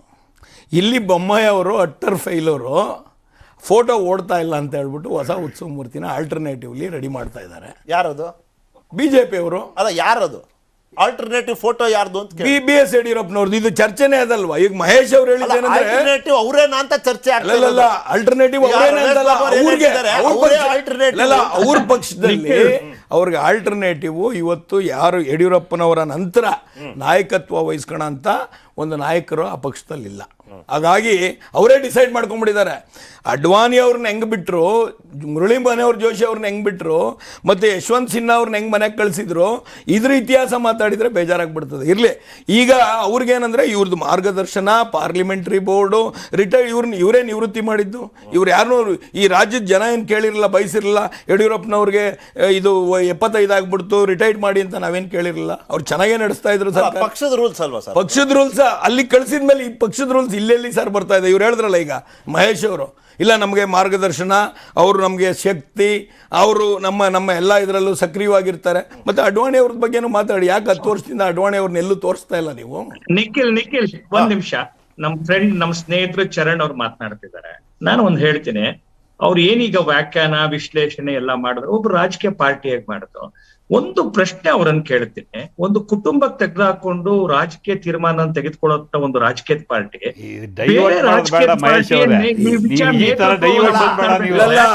ಅಡ್ವಾಣಿ ಅವ್ರದ್ದು ಮಾತಾಡಿ ಆಮೇಲೆ ಸರ್ ಅವ್ರ ಪಾರ್ಟಿ ನಮ್ಮ ಪಾರ್ಟಿ ಬಿಡ್ರೆ ನಿಮ್ದು ಇವತ್ತು ಸಬ್ಜೆಕ್ಟ್ ಇರೋದು ಯಡಿಯೂರಪ್ಪನವ್ರದ್ದು. ಅಲ್ಲ, ಒಂದ್ ನಿಮಿಷ ಮಹೇಶ್ ಜೆ ಕೇಳಿ. 2ನೇ ಚರ್ಚೆಗೆ ಚರಣ್ ಗೌಡ್ರು ಪಕ್ಷದ ವಿಷಯಕ್ಕೆ ಬರ್ತಿದೀವಿ. ಅಣ್ಣನ ಹೇಳಿಕೆ, ಅಕ್ಕನ ಹೇಳಿಕೆ, ಘೋಷಣೆ ವರ್ಸಸ್ ಘೋಷಣೆ, ಶುರು ಮಾಡಿದ್ರು. ಅದನ್ನ ನೀವು ಅಲ್ಲಿವರೆಗೂ ಈ ಪಕ್ಷದ ಬಗ್ಗೆ ಮಾತಾಡಿ. ಅವ್ರಿಗೆ ಅವಕಾಶ ಆಗ್ಬೇಕಾಯ್ತು. ಅವ್ರ ಪಕ್ಷದೊಳಗಡೆ ಇದಕ್ಕೆಲ್ಲ ಅವಕಾಶ ಇದೆಯಾ ಫಸ್ಟ್ ಹೇಳಿ. ಈಗ ನಿಖಿಲ್ ಸರ್ ಒಂದ್ ನಿಮಿಷ ಈಗ ರಮೇಶ್ ಬಾಬು ಸರ್ ಬಂದೆ ನಿಮ್ಮ ಹತ್ರ. ಮಹೇಶ್ ಜಿ, ಒಂದು ಬ್ರೇಕ್ ಹೋಗಿ ಬರ್ತೀನಿ. ಯಡಿಯೂರಪ್ಪನವರು ಪಕ್ಷದ ಮುಂದೆ ಒಂದಷ್ಟು ಬೇಡಿಕೆಗಳನ್ನ ಇಟ್ಟಿದ್ದಾರೆ. ಯಡಿಯೂರಪ್ಪನವ್ರ ಬಗ್ಗೆನೂ ಒಂದು ಬೇಡಿಕೆ ಇದೆ. ಪಕ್ಷಕ್ಕೆ ಅತಿ ದೊಡ್ಡ ಸವಾಲು ಯಾವುದು? ಅವ್ರ ಬೇಡಿಕೆಯನ್ನು ಈಡೇರಿಸೋದಾ ಅಥವಾ ಯಡಿಯೂರಪ್ಪ ಅವ್ರಿಗೆ ಅಂತಾನೆ ಒಂದು ಬೇಡಿಕೆ ಇದೆಯಲ್ಲ ಇದನ್ನ ನೀಗಿಸೋದಾ? ಹೇಗೆ ಮಾಡ್ತೀರಿ ಅಂತ ಬ್ರೇಕ್ ನಂತರ to the point. Welcome back. ಈಗ ಮಹೇಶ್ ಅವ್ರಿಗೆ ಪ್ರಶ್ನೆ ಕೇಳೋದಕ್ಕೂ ಮುಂಚೆ ನಾನು ಚಿದಾನಂದ್ ಪಟೇಲ್ ಅವ್ರಿಗೆ ಕೇಳ್ತೀನಿ. BSY ಅವರು ಒಂದಷ್ಟು ಬೇಡಿಕೆ ಇಟ್ಟಿದ್ದಾರೆ ಪಕ್ಷದ ಮುಂದೆ. BSY ಅವ್ರಿಗೂ ಒಂದಷ್ಟು ಬೇಡಿಕೆ ಇದೆ. ಅಂದರೆ BSY in demand, BSY also demanding. ಇದು ಎರಡು ಆಯಾಮಗಳಿದೆ ಇಲ್ಲಿ. ನೀವು ಇದನ್ನ ಹೆಂಗೆ ಗಮನಿಸ್ತೀರಿ? ಈಗ ಎಲ್ರಿಗೂ ಕೂಡ ಎಲ್ಲ ಪಕ್ಷದಲ್ಲೂ ಎಲ್ಲ ರಾಜಕಾರಣಿಗಳಲ್ಲೂ ಕುಟುಂಬ ಪ್ರೀತಿ, ಪುತ್ರ ವ್ಯಾಮೋಹ ಇದು ಸರ್ವೇಸಾಮಾನ್ಯ. ಇದರ ಭಾಗವಾಗಿ ಯಡಿಯೂರಪ್ಪನವರು ಕೂಡ ಪುತ್ರ ವ್ಯಾಮೋಹ. ಯಡಿಯೂರಪ್ಪ BJPಗೆ ಎಲ್ಲವನ್ನೂ ಕೊಟ್ಟಿದ್ದಾರೆ, BJP ಕೂಡ ಅವರಿಗೆ ಎಲ್ಲವನ್ನೂ ಕೊಟ್ಟಿದೆ. 4 ಬಾರಿ ಮುಖ್ಯಮಂತ್ರಿ ಮಾಡಿದೆ, ಅಪೋಸಿಷನ್ ಲೀಡರ್ ಮಾಡಿದೆ, ಅವರಿಗೆಲ್ಲವನ್ನೂ BJPನ ಕೂಡ ಕೊಟ್ಟಿದೆ. ಇಡೀ ದೇಶದಲ್ಲಿ ತೆಗೆದುಕೊಂಡು ಬಂದರೆ 75 ವರ್ಷ ದಾಟಿದ ನಂತರವ್ರಿಗೆ ಮತ್ತೆ ಮುಖ್ಯಮಂತ್ರಿ ಮಾಡಿದ್ರೆ ಅದು ಯಡಿಯೂರಪ್ಪನವ್ರಿಗೆ ಮಾತ್ರ. 75 ವರ್ಷ, ಅವರು 77ನೇ ವರ್ಷ ಇದ್ದಾಗಲೂ ಕೂಡ ಅವ್ರನ್ನ ಮುಖ್ಯಮಂತ್ರಿ ಮಾಡಿದ್ರು. ಬಿಕಾಸ್ ಆಫ್ ಯಡಿಯೂರಪ್ಪ ಮತ್ತು ಕೊಡುಗೆ ಮತ್ತು ನರೇಂದ್ರ ಮೋದಿ ಅವರ ನಡುವಿನ ರಿಲೇಷನ್ಶಿಪ್. ಈ ದೇಶದ ಪ್ರಧಾನಿ ಆಗ್ಬೇಕಂತೇಳಿ ಇಡೀ ದೇಶದಲ್ಲಿ ಮೊಟ್ಟ ಮೊದಲು ವಾಯ್ಸ್ ರೈಸ್ ಮಾಡಿದ್ದಾರೆ ಯಡಿಯೂರಪ್ಪನವರು. ಅದು ನರೇಂದ್ರ ಮೋದಿನೇ ಆಗಬೇಕನ್ನೋ ಒಂದು ವಾಯ್ಸನ್ನು ರೈಸ್ ಮಾಡ್ದಂಥವ್ರು. ಆದರೆ ಯಡಿಯೂರಪ್ಪನವ್ರಿಗೆ ಏನು ಸಮಸ್ಯೆ ಅಂತ ಹೇಳಿದರೆ, ಈಗ ಮಗ ರಾಘವೇಂದ್ರ MP ಇದ್ದಾರೆ, ಮತ್ತೊಂದು ಕಡೆ BJPಯಲ್ಲಿ ಯು ಪಿಯಲ್ಲಿ ಅನೇಕ ಕುಟುಂಬದವರಿಗೆ ಅವರ ಮಕ್ಕಳಿಗೆ ಟಿಕೆಟ್ಗಳನ್ನು ಕೊಡಲಿಲ್ಲ. ಹಾಗಾಗಿ BL ಸಂತೋಷ್ ಅಂತವರು ಕೂಡ ಕುಟುಂಬ ರಾಜಕಾರಣದ ವಿರುದ್ಧ ಮಾತಾಡ್ತಿದ್ದಾರೆ. ನರೇಂದ್ರ ಮೋದಿಯವರು ಕೂಡ ಈ ದೇಶದಲ್ಲಿ ಕುಟುಂಬ ರಾಜಕಾರಣ ಅನ್ನೋದೊಂದು ಕ್ಯಾನ್ಸರ್ ಇದ್ದಂಗೆ ಅಂತ ಹೇಳ್ತಿದ್ದಾರೆ. ಹಾಗಾಗಿ ಎಲ್ಲ ಒಂದು ಕಡೆ ಈಗ ರಾಘವೇಂದ್ರಗೆ ಅವಕಾಶ ಕೊಟ್ಟಿದ್ದಾರೆ, ಇನ್ನೊಬ್ಬ ಪುತ್ರ BY ವಿಜೇಂದ್ರನ ತುಳಿತಾ ಇದ್ದಾರೆ ಅನ್ನೋದು ಅವರ ಆತಂಕ. ಅಲ್ಲದೆ BY ವಿಜೇಂದ್ರ ಅವರಿಗೆ ಇಂಥದೇ ಕ್ಷೇತ್ರ ಅಂತ ಇನ್ನೂ ಕೂಡ ಹೈಕಮಾಂಡ್ ಹೇಳಿಲ್ಲ. ಅವರಿಗೆ ವರ್ಣನೋ ಶಿಕಾರಿಪುರನ ಯಾವುದೋ ಒಂದು ಕ್ಲಿಯರ್ ಮಾಡಿಲ್ಲ. ಅದು ಕೂಡ ಅವರಿಗೆ ನೋವುಂಟಾಗಿರುವಂಥದ್ದು. ಜೊತೆಗೆ ಅವರ ಪುತ್ರ BY ವಿಜೇಂದ್ರನ ಅವರು ಬೆಳೆಸಬೇಕು, ಮುಂದಿನ ನನ್ನ ನಂತರದ ಉತ್ತರಾಧಿಕಾರಿ ಅದು BY ವಿಜೇಂದ್ರ. ಆದರೆ BY ವಿಜೇಂದ್ರ ಬೆಳಿಲಿಕ್ಕೆ ಪಾರ್ಟಿ ಒಳಗಡೆ ಇನ್ನರ್ ಪಾಲಿಟಿಕ್ಸ್ ಪೂರಕ ವಾತಾವರಣ ಇಲ್ಲ, ಅವಕಾಶಗಳು ಕೊಡ್ತಾ ಇಲ್ಲ. ಅದು ಅವರಿಗೆ ಎಲ್ಲ ಒಂದು ಕಡೆ ಸಿಡಿದೇಳುವಂತೆ ಮಾಡಿರುವಂಥದ್ದು. ಹಾಗಾಗಿ ಈ ಪುತ್ರ ವ್ಯಾಮೋಹ ಮತ್ತು ತನ್ನ ಉತ್ತರಾಧಿಕಾರಿ BY ವಿಜೇಂದ್ರಗೆ ಅವಕಾಶವನ್ನು ಕೊಡದೇ ಇರತಕ್ಕಂಥದ್ದು ಕೂಡ ಯಡಿಯೂರಪ್ಪನವರಿಗೆ ಒಂದಷ್ಟು ಕೋಪವನ್ನು ತಂದಿರುವಂಥದ್ದು. ಮಹೇಶ್ ಜಿ, ನಿಮ್ಮ ಹತ್ರ ಬರೋದಕ್ಕೂ ಮುಂಚೆ ರಮೇಶ್ ಬಾಬು ಅವರು ಅವಾಗಲೇ ಮಹೇಶ್ ಅವರು ಒಂದಷ್ಟು ಮಾತು ಹೇಳಿದ್ದಾರೆ, ಅದಕ್ಕೆ ನಿಮ್ಮ ರಿಯಾಕ್ಷನ್ ಕೂಡ ಕೇಳ್ತೀನಿ. ನೀವು ಅದಕ್ಕೆ ಮುಂಚೆ ಒಂದು ಪ್ರಶ್ನೆ ಕೇಳಿದ್ರೆ ಮಹೇಶ್ ಪ್ರಶ್ನೆಗಿಂತ ಮುಂಚೆ ಇರಲಿ, ನಿಮ್ಮ ಪ್ರಶ್ನೆಗೆ ಇಂಪಾರ್ಟೆಂಟ್ ಮಹೇಶ್ ಕೇಳಬೇಕು. ಒಂದು, ಶಿಕಾರಿಪುರದ ಪುರಸಭಾ ಸದಸ್ಯರಾಗಿ, ಪುರಸಭಾ ಅಧ್ಯಕ್ಷರಾಗಿ, ತಾಲೂಕು BJP ಅಧ್ಯಕ್ಷರಾಗಿ, ಜಿಲ್ಲಾ BJP ಅಧ್ಯಕ್ಷರಾಗಿ, ರಾಜ್ಯ BJP ಅಧ್ಯಕ್ಷರಾಗಿ, ಅಲ್ಲಿಂದ ಮುಖ್ಯಮಂತ್ರಿ ಪದವಿವರೆಗೆ ಅತಿ ಕಠಿಣವಾದಂಥ ಹಾದಿಯನ್ನು ಸವಿಸ್ಕೊಂಡ್ಬಂದಿರ್ತಕ್ಕಂಥದ್ದು ಯಡಿಯೂರಪ್ಪನವರು. ಯಡಿಯೂರಪ್ಪನವ್ರನ್ನ ಒಂದು ಕಾಂಗ್ರೆಸ್ ಪಕ್ಷ ಒಂದು ರಾಜಕೀಯ ಪಕ್ಷವಾಗಿ ಟೀಕೆ ಮಾಡೋದು, ಚರ್ಚೆ ಮಾಡೋದು ಬೇರೆ. ನಾನು ಭಾಳ ಮೊದಲನೇ ಹಂತದಲ್ಲೇ ಹೇಳಿದೆ, ಅವರ ಒಬ್ಬ ಸಾಮೂಹಿಕ ನಾಯಕರಲ್ಲಿ ಅವರು ಒಬ್ಬರು, ನಮ್ಮ ರಾಜ್ಯದಲ್ಲಿರ್ತಕ್ಕಂಥ ಜನಸಮೂಹ ನಾಯಕರಲ್ಲಿ ಅವರು ಒಬ್ಬರು ನಮ್ಮ ಮಾತನ್ನು ನಾನು ಭಾಳ ಸ್ಪಷ್ಟವಾಗಿ ಹೇಳಿದೆ. ನನ್ನ ಸ್ನೇಹಿತರಂಥ ಮಹೇಶ್ ಅವರು ಭಾಳ ಚೆನ್ನಾಗಿ ಕಿವಿಗೆ ಹೂವು ಮುಡಿಸೋಂಥ ಪ್ರಯತ್ನವನ್ನು ಮಾಡಿದ್ರು. ಅವ್ರು ಹೇಳಿದ್ರು ನಮ್ಮ ಪಕ್ಷದ ಆಂತರಿಕ ವಿಚಾರ ಇವ್ರಿಗೆ ಯಾಕೆ ಅಂತೇಳಿ. ಅದು ಯಾವಾಗ ಇವ್ರಿಗೆ ಜ್ಞಾನೋದಯ ಆಯ್ತೋ ಗೊತ್ತಿಲ್ಲ. ಅಲ್ಲ, ಇವ್ರಿಗೆ ಯಾಕೆ ಅಂತಾನೆ ಇವ್ರಿಗೆ ಹೆಂಗೆ ಗೊತ್ತು ಅಂತ ಅದಲ್ಲ, ಯಾಕೆ ಇವ್ರಿಗೆ ಜ್ಞಾನೋದಯ ಆಯಿತು ಅನ್ನೋ ಪ್ರಶ್ನೆ. ಯಾಕೆ ಮಾತನ್ನು ಹೇಳ್ತೀನಿ ಅಂದರೆ, ಪ್ರಜಾಪ್ರಭುತ್ವದ ವ್ಯವಸ್ಥೆಯಲ್ಲಿ ಪ್ರತಿಯೊಂದು ರಾಜಕೀಯ ಪಕ್ಷಗಳು ಸಾರ್ವಜನಿಕ ಚರ್ಚೆಗೆ, ಸಾರ್ವಜನಿಕ ಟೀಕೆಗೆ ಒಳಪಡ್ತವೆ. ಯಾವುದು ಇದೆ ನಿಮ್ಮ ಖಾಸಗಿ ಮನೆತನದ ವ್ಯವಹಾರ ಅಲ್ಲ. BJP ಆಗಲಿ, JDS ಆಗಲಿ, ಕಾಂಗ್ರೆಸ್ ಆಗಲಿ, ಮತ್ತೊಂದು ಪಕ್ಷ ಆಗಲಿ, ಅದೇ ಕಾರಣಕ್ಕೆ ನಾವು ಕೂತ್ಕೊಂಡು ಚರ್ಚೆ ಮಾಡೋಂಥದ್ದು. ನೀವೀಗ ನಮ್ಮ ಆಂತರಿಕ ವಿಚಾರ ರಮೇಶ್ ಬಾಬುಗೆ ಯಾಕೆ ಅಂತ ಚರ್ಚೆ ಮಾಡೋರು ಇಷ್ಟು ದಿವಸ ಹರಾಜಾಗ್ತಾ ಇದ್ರಲ್ಲ. ಕಾಂಗ್ರೆಸ್ಸಲ್ಲಿ ಯಾವುದೊಂದು ಸಿದ್ದರಾಮಯ್ಯ ಒಂದು ತೀರ, DK ಒಂದು ತೀರ, ಅವಾಗ ನನ್ನೋದೇ ಆಗಲಿಲ್ವ ನಿಮಗೆ? ಅವ್ರ ಪಕ್ಷದ ಆಂತರಿಕ ವಿಚಾರ ನಮಗೆ ಯಾಕೆ ಅಂತೇಳಿ. ಅಂದರೆ ನಿಮ್ಮ ಚರ್ಚೆ ನೀವು ಟೀಕೆ ಮಾಡೋದು ನಾವು ಸ್ವೀಕಾರ ಮಾಡಬೇಕು. ನಿಮ್ಮ ಪಕ್ಷದಲ್ಲಿ ನಡೀತಾ ಇರ್ತಕ್ಕಂಥ ಆಂತರಿಕ ವಿಚಾರ ನಾವು ಎತ್ತಾಡಿದ್ರೆ ನಮ್ಮ ವಿಚಾರ ನಿಮಗೆ ಯಾಕ್ರಿ? ಇದು ಭಾರತೀಯ ಜನತಾ ಪಕ್ಷದ ನಿಲುವು. ದಯಮಾಡಿ ಈ ನಿಲುವನ್ನು ಸೈಡ್ಗಿಡಿ. ಪ್ರತಿಯೊಂದು ರಾಜಕೀಯ ಪಕ್ಷನೂ ಚರ್ಚೆಗೆ ಒಳಪಡುತ್ತೆ. ಇದು ಒಂದು ಕಡೆ. ಎರಡನೇದು, ನಾನೊಂದು ಪ್ರಶ್ನೆ ಕೇಳಿದ್ದೆ, ಅವಾಗಲೇ ಅದನ್ನೊಂದು ಉತ್ತರ ಕೊಟ್ಬಿಟ್ಟು. ಈಗ ನಿಮ್ಮ ಪಕ್ಷದ ಒಳ ಜಗಳ ಅಥವಾ ಪರಿಸ್ಥಿತಿಗಳನ್ನ ಮುಚ್ಚಾಕೋದಕ್ಕಾಗಿ ನೀವು ಈ ರೀತಿ ಬಿಕ್ಕಟ್ಟಿದೆ BJP-ನಲ್ಲಿ. ಯಾತ್ರೆ ಪಕ್ಕದಲ್ಲಿ ಕೂತ್ ಬಿಟ್ರೆ ಇಂಜಿನ್ ಒಂದು, ಬಹಳ ಸಮಯೋಚಿತ ಪ್ರಶ್ನೆಯನ್ನ ಕೇಳಿದ್ದೀರಾ. ನಮ್ಮಲ್ಲಿ ಪ್ರಜಾಧ್ವನಿ ಯಾತ್ರೆ ಪ್ರಾರಂಭ ಆದ ಮೇಲೆ ಯಾರ್ಯಾರು ಇಂಥ ಟೀಕೆಗಳನ್ನ ಮಾಡ್ತಾ ಇದ್ರೋ ಅಂಥ ಎಲ್ಲ ಟೀಕೆಗೆ ನಮ್ಮ ಪಕ್ಷದ ನಾಯಕರು ಸಿದ್ದರಾಮಯ್ಯ ಇರ್ಬೋದು, DK ಶಿವಕುಮಾರ್ ಇರ್ಬೋದು, ಸುರ್ಜೇವಾಲಾ ಇರ್ಬೋದು, ಡಾಕ್ಟರ್ ಪರಮೇಶ್ವರ್ ಇರ್ಬೋದು, ದಿನೇಶ್ ಗುಂಡೂರಾವ್ ಇರ್ಬೋದು, MB ಪಾಟೀಲ್ ಇರ್ಬೋದು, ಎಲ್ಲ ಉತ್ತರ ಕೊಟ್ಟಾಗಿದೆ. ಆ ಚರ್ಚೆ ಈಗ ಎಲ್ಲಿ ಡೈಲ್ಯೂಟ್ ಆಗಿದೆ ಅಂತ ಅವ್ರಿಗೆ ಚೆನ್ನಾಗಿ ಅರ್ಥ ಆಗಿದೆ. ಅವ್ರ ಪ್ರಶ್ನೆ ಇರ್ತಕ್ಕಂಥದ್ದು BJP-ಲಿ ಈಗ 4-5 ಗುಂಪು. ಈಗ ನೀವು ಕರ್ನಾಟಕದ ಇತಿಹಾಸದಲ್ಲಿ ಎಲ್ಲರೂ ನೋಡಿದ್ದೀರಾ, ಕ್ಯಾಬಿನೆಟ್ ಮಿನಿಸ್ಟರ್ ಅಂದರೆ ಈಸ್ ದ ಗೌರ್ಮೆಂಟ್, ಕ್ಯಾಬಿನೆಟ್ ಅಂದರೆ ಅವನೇ ಸರ್ಕಾರ. ಒಬ್ಬ ಕ್ಯಾಬಿನೆಟ್ ಮಂತ್ರಿ BJP MLA ಹೇಳ್ತಾನೆ ಮರ್ಡರ್ ಕೇಸು, ಡ್ರೈವರ್ ಮರ್ಡರ್ ಕೇಸಲ್ಲಿ MLA ಇನ್ವಾಲ್ವ್ ಅಂತ. ಏನು ಚರ್ಚೆ ಮಾಡಿದ್ರು, ಏನು ಎನ್ಕ್ವೈರಿ ಮಾಡೋರು? ಸ್ವಾಮಿ, ಸರ್ಕಾರ ನಿಮ್ಮದು, ನಮ್ದಲ್ಲ, ಕಾಂಗ್ರೆಸ್ದಲ್ಲ. ಕಾಂಗ್ರೆಸ್ ಸರ್ಕಾರ ಆಗಿದ್ರೆ ಪ್ರಶ್ನೆ ಬೇರೆ. BJP ಸರ್ಕಾರದಲ್ಲಿ BJP ಕ್ಯಾಬಿನೆಟ್ ಸಚಿವರು BJP MLA ಮೇಲೆ ಹೇಳ್ತಾರೆ ಈ MLA ಮರ್ಡರ್ ಕೇಸಲ್ಲಿ ಇನ್ವಾಲ್ವ್ ಆಗಿದ್ದಾರೆ, ತನಿಖೆ ಆಗಬೇಕು. ನೀವು ಏನು ಹೇಳಕ್ ಹೊರಟಿದ್ದೀರಿ? Leader of the cabinet is not a strong person. ಅದಲ್ಲ, ಅದೇನಾ ನಿಮ್ಮ ಅದಲ್ಲ. ಅದು ಬಿಡಿ, ಅವ್ರು BJP ಅವರು ಅಲ್ಲಿ ಎಸ್ಟಾಬ್ಲಿಷ್ ಮಾಡ್ಕೊಂಡವ್ರೆ. ನಾನೇ ಯಾಕೆ ಕೇಳಲಿ ಅದನ್ನ? ಅವ್ರು ನಮ್ಮ ಲೀಡರ್ ಅಲ್ಲ ಅಂತ ಅವ್ರು ಎಸ್ಟಾಬ್ಲಿಷ್ ಮಾಡಿದ್ಮೇಲೆ ನಾನು ಯಾಕೆ ಮತ್ತೆ ಅದನ್ನ ಹೇಳ್ಕೋಲಿ? ಪ್ರಶ್ನೆ ಇರೋದು ಅದಲ್ಲ. ಯಡಿಯೂರಪ್ಪನವರ ಪರವಾಗಿ 30 ಜನ ಶಾಸಕರು ಏನು ಪತ್ರವನ್ನು ಕೊಟ್ಟಿದ್ದಾರೆ, ಈ ಪತ್ರಕ್ಕೆ ಉತ್ತರ ಕೊಡುವಂಥ ಶಕ್ತಿ ಅವರಲ್ಲಿಲ್ಲ. ಇವತ್ತು ಸನ್ಮಾನ್ಯ ಕಟೀಲ್ರವ್ರದ್ದು ಒಂದು ಗುಂಪು, ಬೊಮ್ಮಾಯಿರವ್ರದ್ದು ಒಂದು ಗುಂಪು, CT ರವಿ ಆ್ಯಂಡ್ ಟೀಮ್ದು ಒಂದು ಗುಂಪು, ಯಡಿಯೂರಪ್ಪನವ್ರದ್ದು ಒಂದು ಗುಂಪು. ಯಡಿಯೂರಪ್ಪನವರು ಅವರಿಂದಿನ ಫಾಲೋಯರ್ಸ್ ಯಾರ್ಯಾರಿದ್ದಾರೆ, ಅವ್ರು ಯಾರು ಸಹಕಾರ ಕೊಟ್ಟಿದ್ರು, ಅವ್ರ ಬೆಂಬಲದಿಂದ ಯಾರು ಗೆದ್ದವ್ರೆ, ಅವರೆಲ್ಲ ಇವತ್ತು ಅವ್ರ ಜೊತೆಲೇ ಇದ್ದಾರೆ. ಅವ್ರಿಗೆಲ್ಲ ಒಂದು ಕಡೆ ಇದೆ, ನಾವು ಆನ್ಗಲ್ ಚುನಾವಣೆ ಗೆಲ್ಲಕ್ಕಾಗಲಿಲ್ಲ ಅಂದರೆ ಬಸವರಾಜ ಬೊಮ್ಮಾಯಿ ನಾಯಕತ್ವದಲ್ಲವರೇ ರಾಜ್ಯ ಗೆಲ್ತೀವ? ಇದು ಅವ್ರ ಮುಂದಿರ್ತಕ್ಕಂಥ ಪ್ರಶ್ನೆ. ಆ ಕಾರಣಕ್ಕೆ ಅವರು ಇವತ್ತೇನು BJP-ಲಿ ನಡೀತಾ ಇರ್ತಕ್ಕಂಥ ಬೆಳವಣಿಗೆಗಳು ಮತ್ತು ನಿಮಗೆ ಎಲ್ಲ ಭಾಳ ಇಂಟ್ರೆಸ್ಟಿಂಗು. ಕಳೆದ ವಾರ ನಿಮ್ಮ ಮಾಧ್ಯಮದಲ್ಲೇ ಬಂತು, ನಾನು ನೋಡಿ ನಗ್ತಾ ಇದ್ದೆ. ಯಾಕೆಂದರೆ ಇಷ್ಟು ದಿವಸ ಸನ್ಮಾನ್ಯ KS ಈಶ್ವರಪ್ಪನವರು, ರಮೇಶ್ ಜಾರಕಿಹೊಳಿರವರು, ತಿಪ್ಪಾರೆಡ್ಡಿರವರು ಎಲ್ಲ ಮಂತ್ರಿ ಆಗಬೇಕು ಅಂತಿದ್ರು. ಆದರೆ ಕಳೆದ ವಾರ ಮಾಡಿದಂಥ ಘಟನೆ ಏನು, ಯಡಿಯೂರಪ್ಪನವ್ರು ಇನ್ನು 2 ದಿವಸದಲ್ಲಿ ಕ್ಯಾಬಿನೆಟ್ ಆಗ್ತೀರಿ ಅಂದರು. ಅದು ಇಂಡಿಕೇಶನ್ನು ಹೈಕಮಾಂಡು ನಿಮ್ಮ ಮಗನ ಮಂತ್ರಿ ಮಾಡ್ತೀವಿ ಸುಮ್ಮನಿರಿ ಅಂತ ಹೇಳಿದ್ದು. ಇವತ್ತು BJP ಆಗಂತ ಡೆವಲಪ್ಮೆಂಟ್ ನೀವು ಯಾರು ಕೇಳ್ಕೊದ್ರು, ಚರ್ಚೆ ಮಾಡ್ಕೊಡ್ದು ಅಂದರೆ ನೀವು ಪಬ್ಲಿಕ್ ಪಾರ್ಟಿ ಅಲ್ವಾ ಇದು?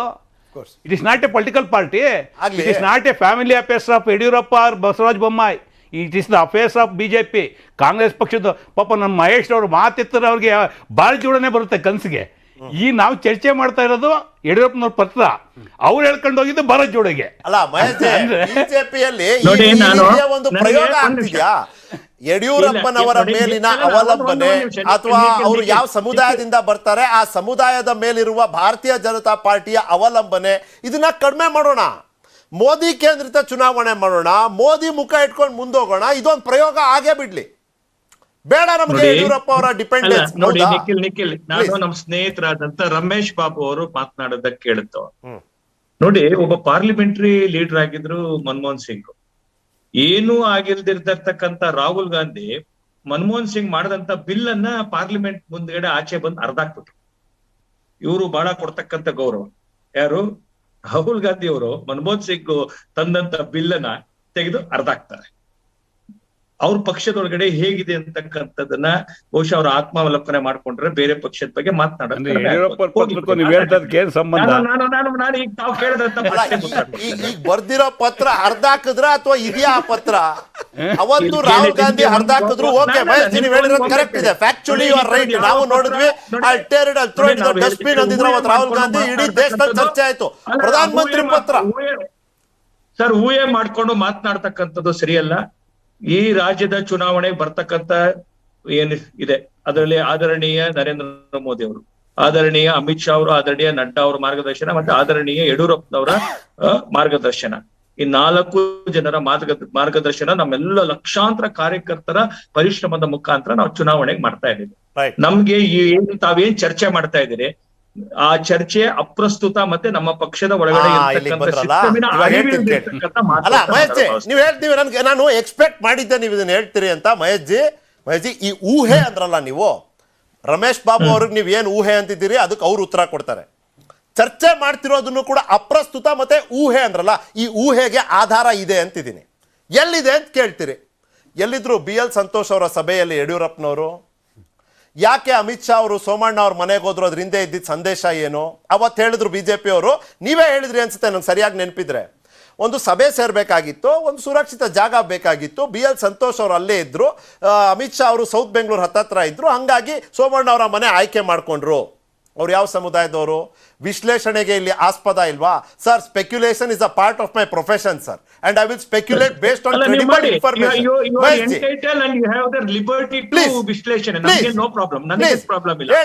ಎಲ್ಲಿದ್ರು ಸಭೆಯಲ್ಲಿ? ಎಲ್ಲಿದ್ರು ಮೊನ್ನೆ ಹೇಳಿದ್ರೆ ನೀವು ಇಂಪಾರ್ಟೆಂಟ್ ಸಭೆಗಳಿಗೆ ಮಾತ್ರ ಕರಿತೀವಿ ಯಡಿಯೂರಪ್ಪನವ್ರನ್ನ.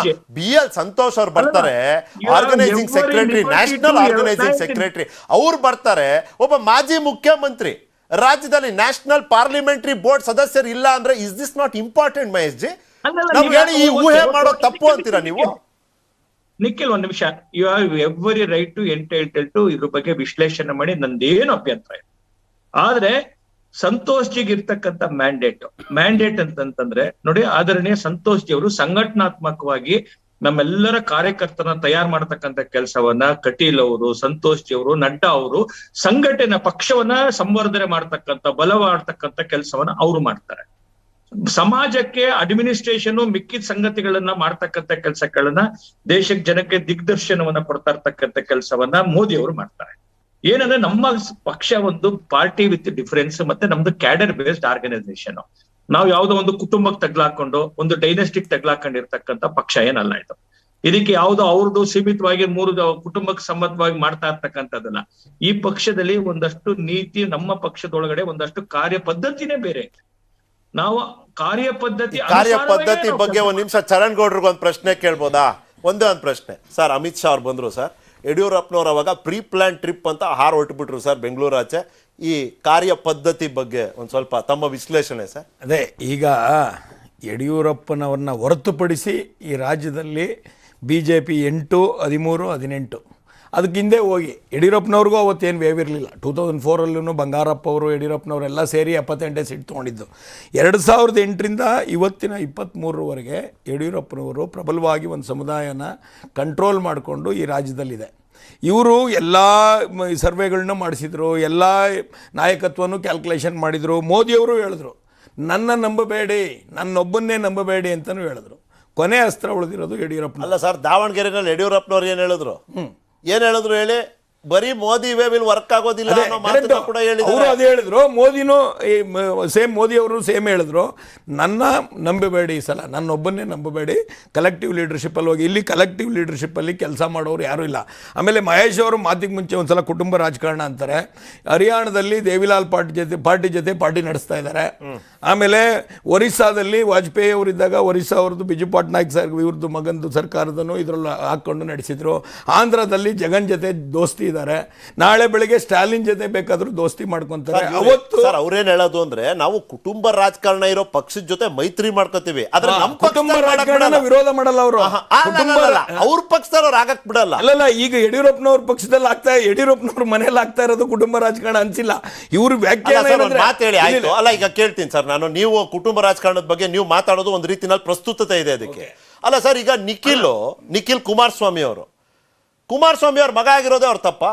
BY ವಿಜೇಂದ್ರ ಅವರು ಯಡಿಯೂರಪ್ಪನವ್ರ ಮಗ ಆಗಿದ್ದೆ. ಸೆಕೆಂಡ್ ಪಾಯಿಂಟ್ ನಾನು ಅದೇ ಬರ್ತಾ ಇದ್ದೆ. ಇವ್ರು ನಿಮ್ ಸೆಕೆಂಡ್ ಪಾಯಿಂಟ್ ಅದಿದೆ, ನಾನು ಹೇಳ್ಬಾರ್ದು. ಈಗ ಇವರು ಈ ದೇಶದಲ್ಲೂ ಕಾಶ್ಮೀರದಲ್ಲಿ ಯಾವ ಪಾರ್ಟಿ ಜೊತೆ ಟೈಅಪ್ ಮಾಡ್ಕೊಂತಾರೆ, ಕಮ್ಯುನಿಸ್ಟ್ ಜೊತೆ ಟೈಅಪ್ ಮಾಡ್ಕೊಂಡು ನಡೆಸ್ತಾರೆ. ಅವತ್ತು ಯಾವ ಸಿದ್ಧಾಂತಗಳಿಲ್ಲ. ಈಗ ಪಾರ್ಟಿ ವಿತ್ ಡಿಫರೆನ್ಸು, ಕೇಡರು, ಪ್ರಪಂಚದಲ್ಲಿ ಅತ್ಯದ್ಭುತ ಪಾರ್ಟಿ ಇದು. ಆಮೇಲೆ ಮೋದಿಯವರು ಮುಖ ಎಲ್ಲಿ ನಡೆಯಲ್ಲ, ಅಲ್ಲಿ ಆಲ್ಟರ್ನೇಟಿವ್ಲಿ ಮಾರ್ಗದರ್ಶನಕ್ಕೆ ಒಬ್ರು ಬರ್ತಾರೆ.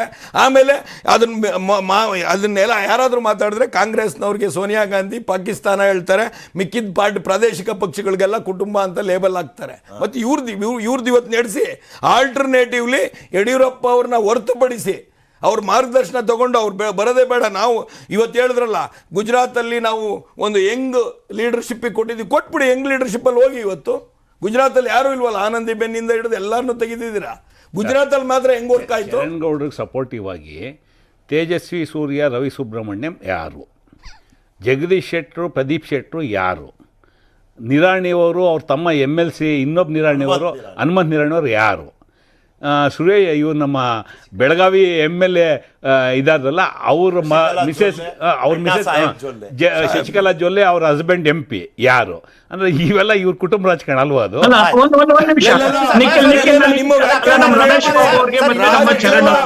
ಮೊನ್ನೆ ಒಬ್ರು ಹೇಳಿದ್ರು ರಾಜಕೀಯದಲ್ಲಿ ಕುಟುಂಬ ಇದೆ, ಕುಟುಂಬದಲ್ಲಿ ರಾಜಕೀಯ ಇಲ್ಲ ಅಂತ. ಇವ್ರು ಮೊನ್ನೆ ಹೇಳಿದ್ದು ನಮ್ಮ ಪಾರ್ಟಿನಲ್ಲಿ ರಾಜಕೀಯದಲ್ಲಿ ಕುಟುಂಬ ತರ್ತೀವಿ, ಕುಟುಂಬದಲ್ಲಿ ರಾಜಕೀಯ ತರಲ್ಲ ಅಂತ. ಅದೇ ಎರಡನೇ ಚರ್ಚೆ ಅಲ್ಲಿಗೆ ಬಂದೆ ನಾನು. ಮಹೇಶ್ ಹೇಳ್ಬಿಡಿ, ಕಡೆ ಮಾತು ಈ ಚರ್ಚೆಗೆ ಕಡೆ ಮಾತಾಡ್ತಾನೆ. ನಿಖಿಲ್ ಜೋಶಿ ಅವರೇ, ನಾನು ಹೇಳಕ್ ಕೊಟ್ಟಂತದ್ದು, ನಾವು ಕುಟುಂಬ ರಾಜಕಾರಣ ಅಂತ ಏನ್ ಹೇಳ್ತಾ ಇದ್ದೀವಿ, ಒಂದು ಕುಟುಂಬದವರು ರಾಜಕಾರಣದಲ್ಲಿ ಇರಬಾರ್ದು ಅಂತ ನಾವೇನು ವಿರೋಧ ಮಾಡ್ತಾ ಇಲ್ಲ. ಆದ್ರೆ ಒಂದು ರಾಜಕೀಯ ಪಾರ್ಟಿ ಒಂದು ಕುಟುಂಬದ ಕೈಲಿ ಇರಬಾರ್ದು ಅಂತ ನಾವು ಹೇಳ್ತಿರ್ತಕ್ಕಂಥ ಒಂದು ರಾಜಕೀಯ ಪಾರ್ಟಿ, ಒಂದು ಪೊಲಿಟಿಕಲ್ ಪಾರ್ಟಿನೇ ಡೆಮಾಕ್ರಸಿ ಒಳಗಡೆ ಒಂದು ಕುಟುಂಬಕ್ಕಿರಬಾರ್ದು.